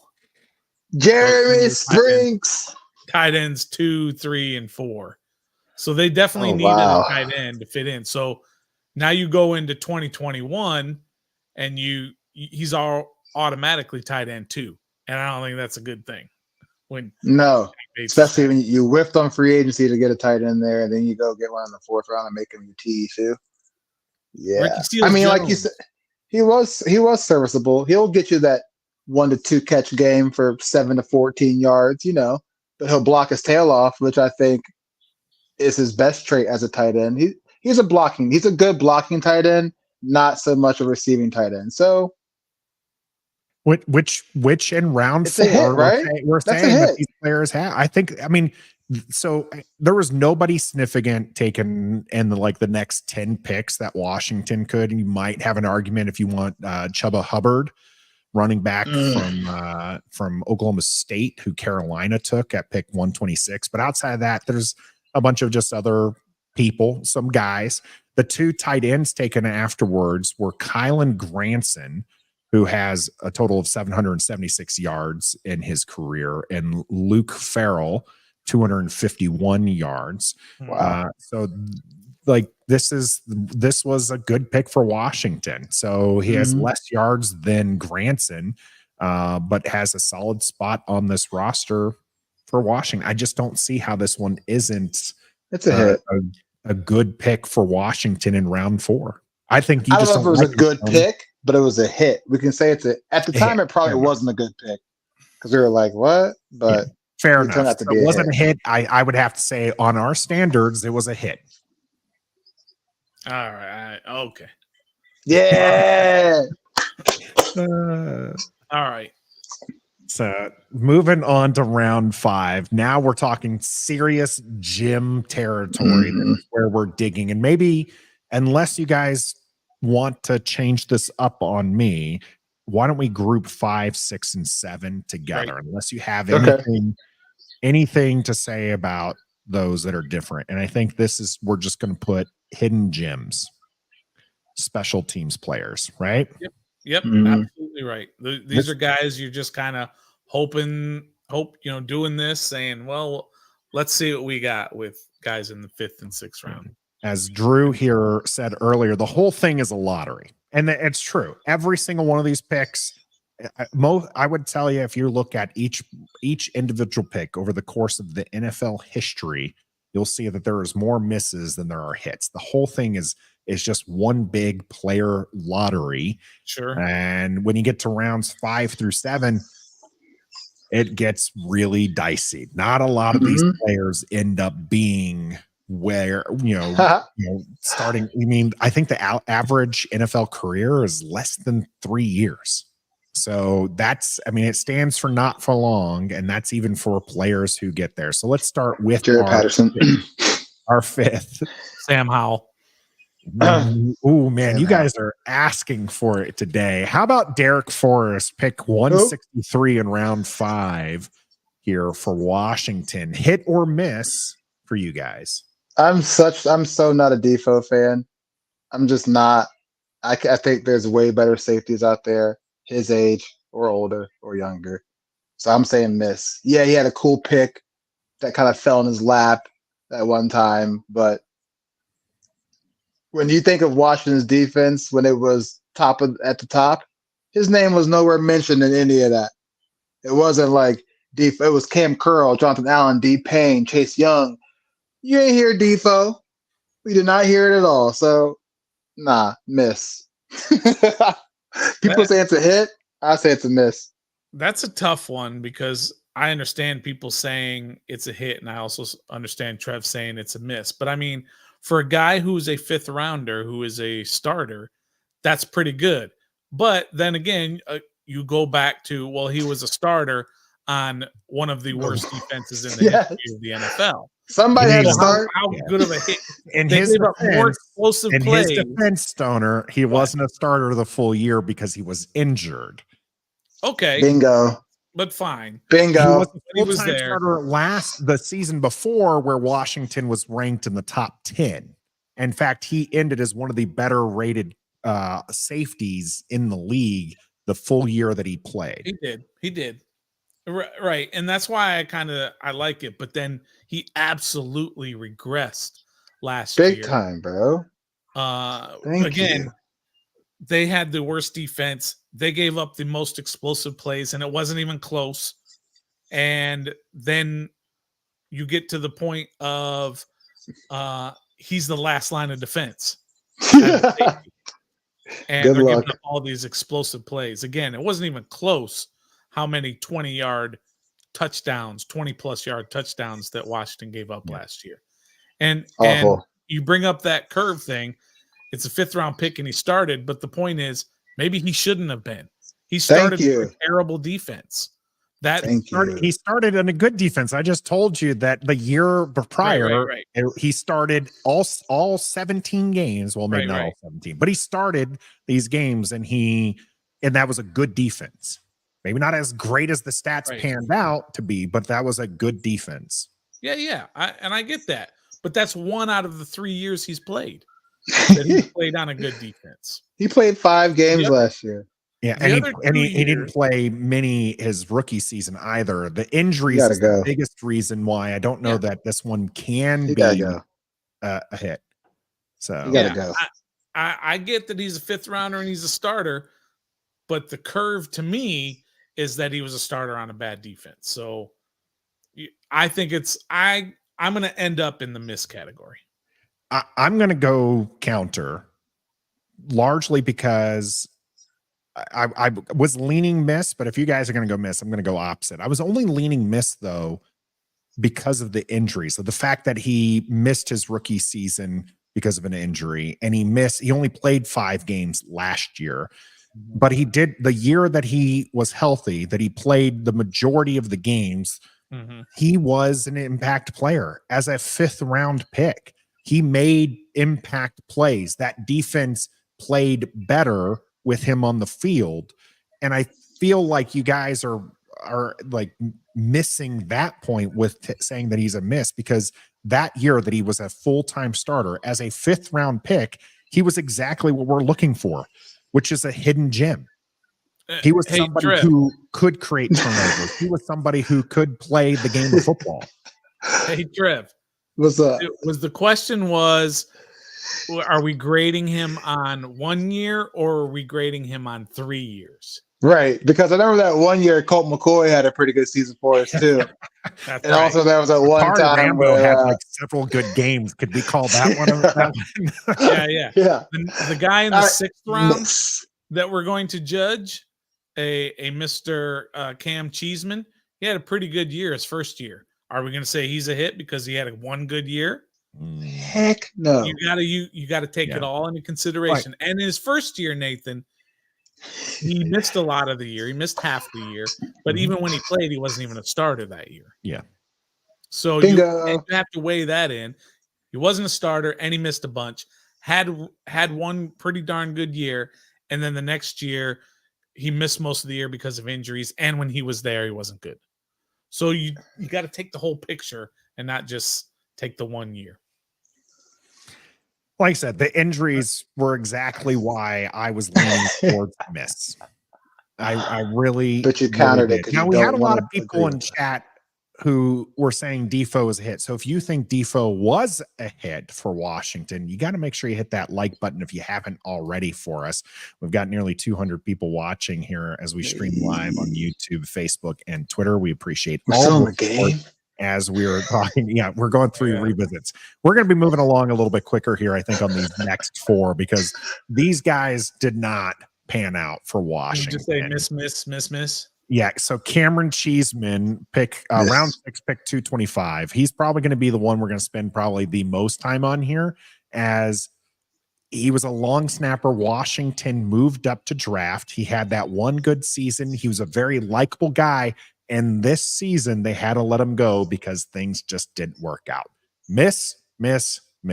All right, moving on. That's the longest we're going to talk about any of these players here. Will Bradley King, defensive end, taken with 240? He never saw the active roster his entire career, I don't think. One half of law firm, and it just never worked out for him. No, see ya. Even worse, at pick 246, we had Shaka Tony. Let's go on to the cool down. Yeah. And the last one, Mr. Stelia Girl, with pick 258, Dax Milne. Hit. Traveling. Next topic. Dax He was a hit. That dude was a hit. He was definitely a hit with the girl he was stealing. He was the safest punt returner in the league. The safest. He can certainly fair catch. He could, yeah, that man's fair catching ability. Whew. Hit. Yeah, I don't know that I'd go with a hit. He wasn't a hidden gem. There's definitely some wide receivers that absolutely could do a better job there. So that's it. Revisiting there, they missed on quite a few of those. Now overall, Washington ended up with 3 starters, and possibly you could even actually argue 4 starters, 2 backups, and some role players. We talked about the draft being a lottery. We've talked about how you're lucky to hit on 3 picks in a draft. You're lucky to hit on 2 picks in a draft. Washington got their value here. So I'm asking the question, how did Ron Rivera and the Commanders do? How good was this draft? Poor. Where are they at now? You draft for the future. Where are they at now? Yeah, I mean, there's basically one guy on this in this draft pick that I want on my roster. I can do without any of the other guys. And when you have, how many picks is that? 1, 2, 3. Is that 8 picks in the 7 rounds? Is that right? 10 picks. 10 picks they got in that? There was 10 picks. Yeah. And you have one now that you're happy with, basically. You could get rid of all the rest and nobody would be complaining. So I would give that, like a D-. Wow. Go ahead and give an F, dude. Why are you playing around with a D-? Go ahead and go with Sam F. Cosme is going to be a second contract. He's enough. Okay, cool. He's enough to hold it. So he's enough to not give you a. I will give it a C. I know I'm the fence rider here. I'm the guy who sits on the fence all the time. But you got Sam Cosme, who you're going to give a second contract to. You got Jamin Davis, who's going to get a second contract somewhere that you got 4 years starting linebacker play from. NFL caliber linebacker play. Okay. Benjamin St-Juste, who you got in the 3rd round, who met our criteria as a death piece and situational starter, and you're going to get 4 years out of him. I mean, that's really it. Defoe, you can argue with, if he plays games next season, but we're talking about it up to this point. But I mean, just getting those 3 right, I feel like Washington got a C. I mean, you got your starting right guard for his career. For a decade or more, you're going to be fine at right guard. And you got and you don't possibly Jamin Davis is moving on. More than likely Benjamin St-Juste is moving on, but you got your value out of them. I agree with both of you in the sense that Washington's nowhere where they should be, and these players aren't necessarily overperforming their draft position. Washington is not in the position. Yeah. They're in the position that they are partly because of these guys.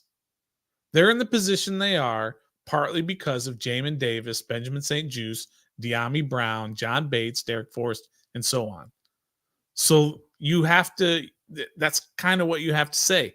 If this was a 8-8 team and you're looking at this draft, then you can probably cut them some slack on these guys, but you can't.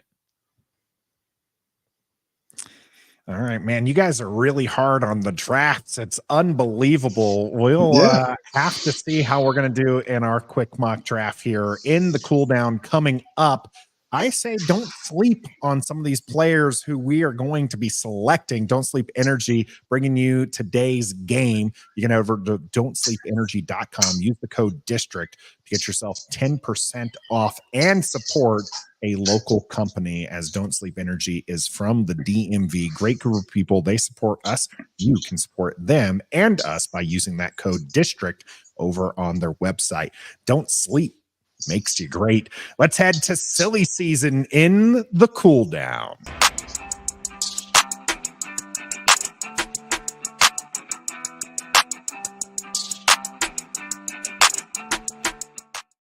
We finished one draft in the game. Let's head into another draft, our mock draft, after we finish here with silly season. Some really crazy things going on here as we're about 2 weeks away from the draft. Jayden Daniels, the image here on our YouTube stream that we're doing tonight, as we do every Wednesday night on YouTube, Facebook, and Twitter. We encourage you to come out and join us. We have more than 150 people with us right now, and hopefully they've all hit that like button if they're out here on YouTube. Now, I have Jayden Daniels as the picture because this is really where silly season for us started, I think, as Washington fans, as there was a Twitter post, a tweet that came out saying that Jayden Daniels' meeting with the Commanders didn't go well, so he is expecting to be a Patriot.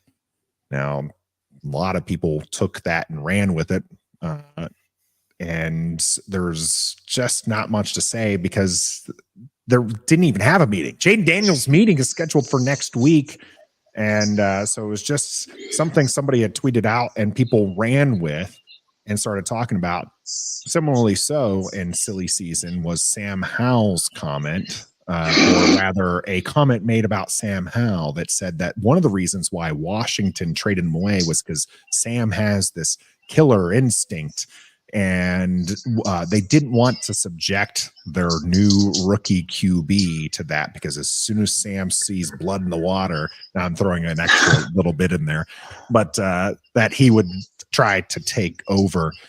John Keim slamming that one, by the way. I absolutely loved John Keim coming onto this one, and he had said that this is someone had tweeted out, Ted Wynn tweeted out, agents doing work this year. So John Keim said, this is also hard to believe, as someone who covered him for 2 years, not one person ever described him that way.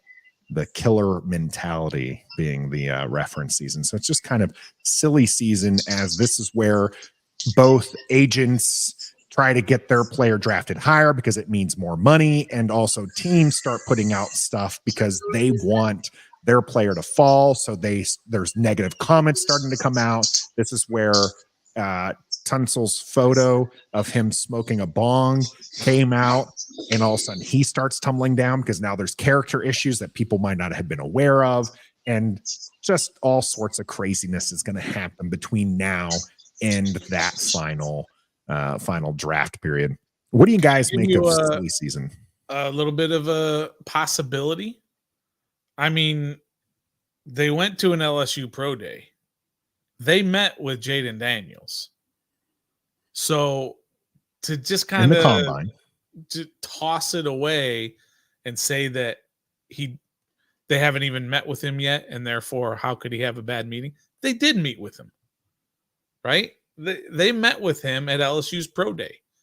They met with him at the combine.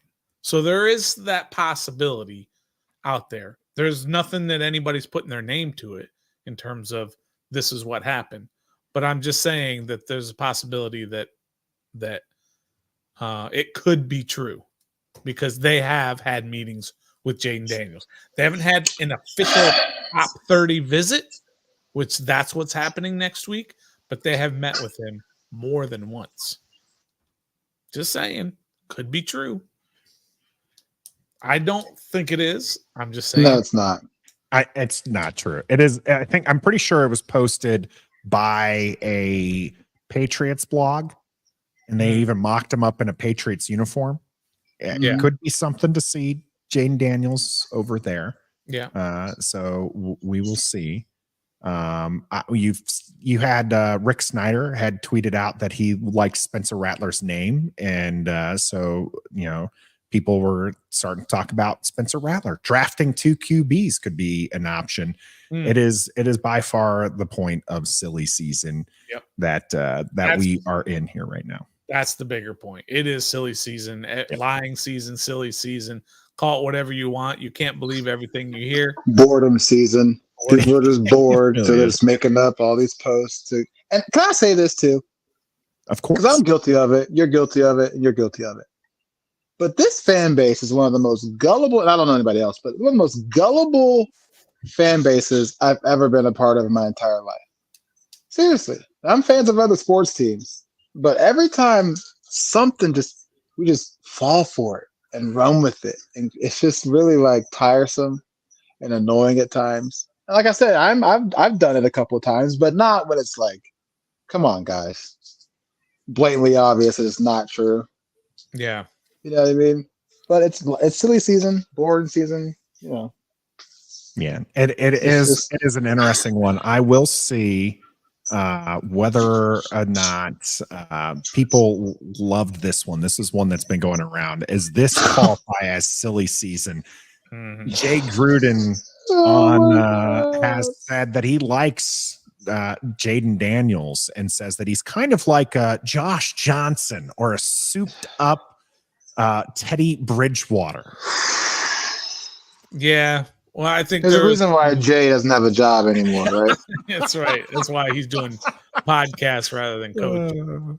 I think that's also one of those that maybe was taken a little out of context. I don't think he was saying that Jayden Daniels is going to be a Josh Johnson. He just threw some of the traits out there if you listen to it.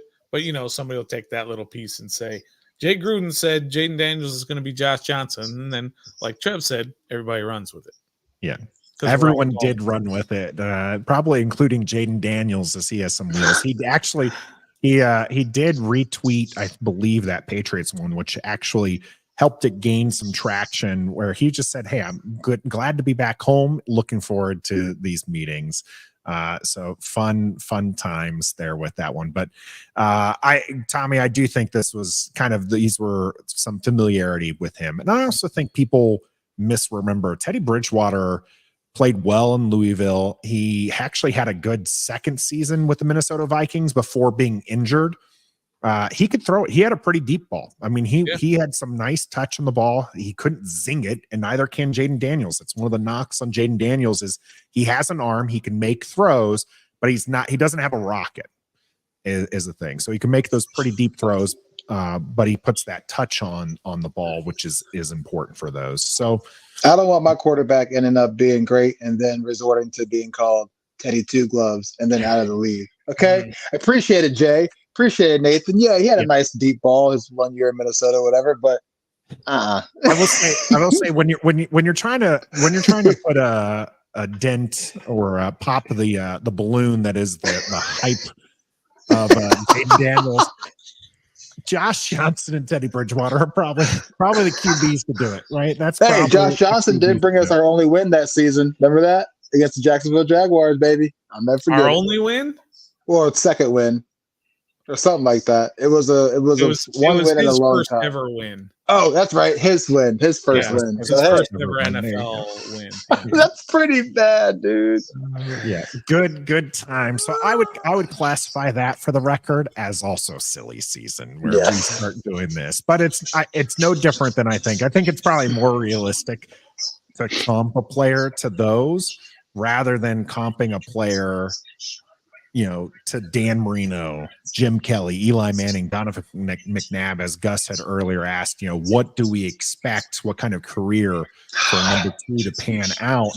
And a lot of people, when they look at these QBs, we did it earlier with JJ McCarthy. He could be an Alex Smith. He could be Andy Dalton, right? Drake May could be Justin Herbert. He could be Josh Allen. Everyone loves to do this. Patrick Mahomes is one of the go-tos for for Caleb Williams. Lamar Jackson is a lazy comp for Jayden Daniels. You name out all these, top QBs that you want them to go to.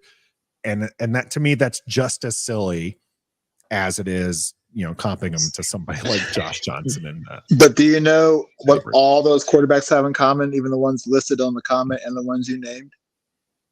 They win. I don't care. I just want to win.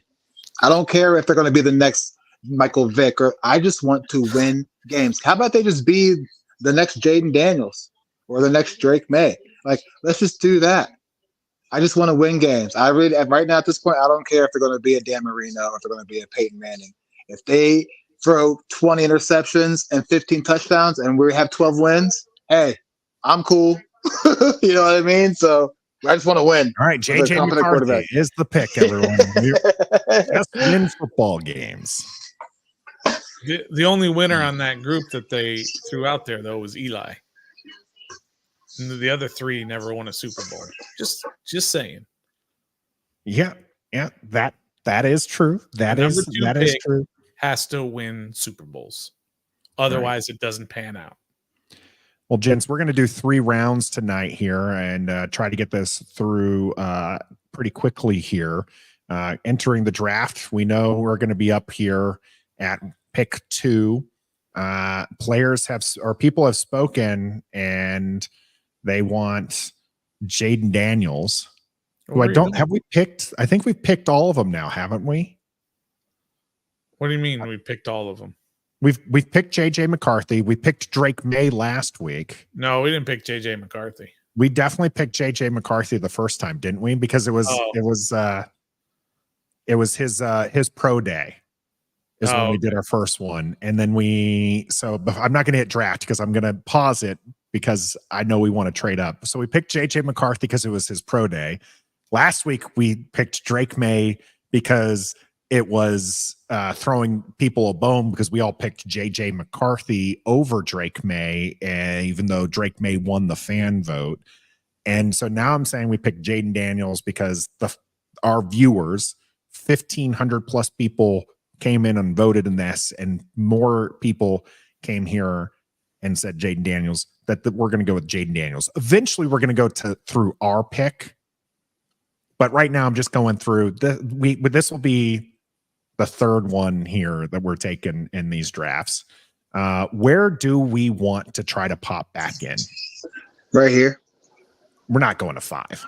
I don't think we should. I don't think we should either. Let it play out instead of manipulating the draft that Do way. it. I think don't we'll play go it all the way to 36 and 40. No. Wait to 36. No. Aren't we all pro move up for a tackle? Yeah, but I feel like in a mock draft, it's just too easy to just kind of move up wherever you want and get whoever you want. And I think that's just too easy. I'm gonna listen to Gregory here. We're gonna go 18. We're gonna stop at 18, and we'll see if a guy's there that we like. How's that? Because I hit the wrong button there. So we got JJ at 6. We're gonna have to face him. That's not gonna be fun for me. Wait, hold on. Who's been taken off so far? So Joe Alt went at 7. Buiga is at 10, and Latham. So still there is our Washington tackle that we like. Jordan Morgan? No, that's Arizona. Okay. Oh. There he is. Troy Fatanu. Fatanu, yes. 15. Oh, no. 17, 8. Oh, okay. So Graham Barton was taken off. So I didn't get quick enough. Oh, see, you blew it. Now I did. Now we failed the draft. Nice job, Mike Tice. You forgot to Mike Tice. get our picking in time. I did. Totally botched it there. Now we gotta trade it. See, now we got one less tackle to choose from. All right. Well, I know Gregory was specifically looking for Guyton here. So how about so we're going to get pick 19. And we'll give them, how about 40, and we'll give them 139. Is that fine? Okay. Sure. If they do that, they're a big dummy. Yeah. No. All right. So we got to move it up. What would you give it the How comp about- pick? I would do 40 and 78. 40. How about, can I try 40 and 100? Sure. 40 and 100? Yeah. Yeah, do it. Nope. Yeah. Okay. So we'll try. This is our last one, 40 and 78. And if this doesn't work, so we'll just resume the draft. We had two offers or 2 attempts remaining. There's another one. There's another one. Do the Eagles need another tackle? Yeah. They need all the help they can get without Jason Kelsey, even though he was center. It's like, yeah. Again, PFF mock drafts here. You got it. You got it. So we lost out on Jordan Morgan, taken at pick 34 by the Patriots. If you guys That's who you have to take. Go back. You got to take Tyler Newman. Yeah. He's the best player available. Oh, stop it. One, this is PFF rankings, not actual good rankings. Go get right there, the guy from BYU. We like him. We apparently like Kingsley. This will be the second time we've taken Kingsley, and I think the second time we've taken Kingsley with 36. I think we can wait on that one. Chris Broswell, edge. Go get him. Oh, there's my cornerback from Michigan still there. Peyton Wilson's pretty nice. What do you guys say? Well, Don't get Tyler me Newman, best player safety. available, Stoner. You don't even believe in best player available. Right? Do Tyler Newman, safety. Just do it. You guys kill me. I swear to goodness. I mean, it's different. Now go get your tackle. If the dude from BYU is still there, we can get him. Yep, go get him. Yeah, he's still there. Go get him. Stoner wants me just to get the A. He wants me to take Peyton Wilson. I just want to prove a point that you better not draft a linebacker at pick 40 in this draft. Because why? Because this year you don't need him. You need a tackle. I think you kind of need him. Actually, no, you don't need him. What's where do I go for BYU guy positions? All right. I want to look at just the tackles. No, so you have Kingsley, Blake Fisher, Pooney, Conclaves, Christian Jones. Where do they have what's his face? A lot of people love the brother. Oh, of Chris Paul? Yeah. Oh, he gone. Patrick Paul. Patrick Paul was taken at 38, so we missed out on that one. So Good. I guess we take Kingsley here and cut our losses and move on. Yeah. All right, moving forward. So, we'll actually get serious about some of these mock drafts. I'm sure much later here. These are all still silly. We don't need to go slow anymore because we're not going to go. So we'll just go fast and let this roll. So far, we've taken best player available, and we've taken a position of need. We can do Marshawn Nealand, who's an edge. Who's the best? How about this? The best wide receiver available right now. Tez Walker. Yep. Is he a tall guy? I heard something about him. I heard at the combine he was a disaster because he was so nervous and so anxious that he couldn't catch anything. I'm out on him. Jamari Thrash? Any relation to James Thrash? That'd be cool. Take him just because of that. Hey, Nathan, check the private chat real quick. Okay. If you don't mind. Yep. All right. So we are gonna move this along. So we will take Marshawn Nealand, position of need. What was it? What is Nealand? I don't know about. He was an edge rusher. Okay. We can take Spencer Rattler. Tavondre Sweat. Johnny Wilson. Johnny Wilson. Johnny Wilson. Yeah, Johnny Wilson. He's a huge. He's big. 6'7"? Yeah, go Holy get Yeah, him. he's a big dude. Smokes. Go get him. Yeah, I'll take it. I'll try it. 6'7" wide Yeah. receiver. If nothing else, do what everyone says, right? Move him to tight end. AGG. Last pick here. Eric All. Boom. Yep. Tight Bam. end. That will do it for this mock draft. We appreciate everybody jumping in with us and having a little fun here. I'm Nathan Perry, and that's the Stoner Trev at the bottom of your screen. We're Ref the District here on the Believe Network, brought to you by Bet Online and Don't Sleep Energy. We appreciate everybody jumping in the chat. And yeah, that was a horrible draft. Very, very bad. We'll get a lot more serious about it. We ran long today. We appreciate everybody sticking around with us. And we hope that you'll join us next Wednesday, but we also hope that you will support the channel tomorrow as we have our JJ McCarthy versus Jayden Daniels, where Stoner and I, again, differ in opinions. You'll have to let us know which side you're on. I know it's going to be Jayden Daniels because everyone here loves Jayden Daniels. But until next time, I had nothing either, Trev. Maybe. be a fan.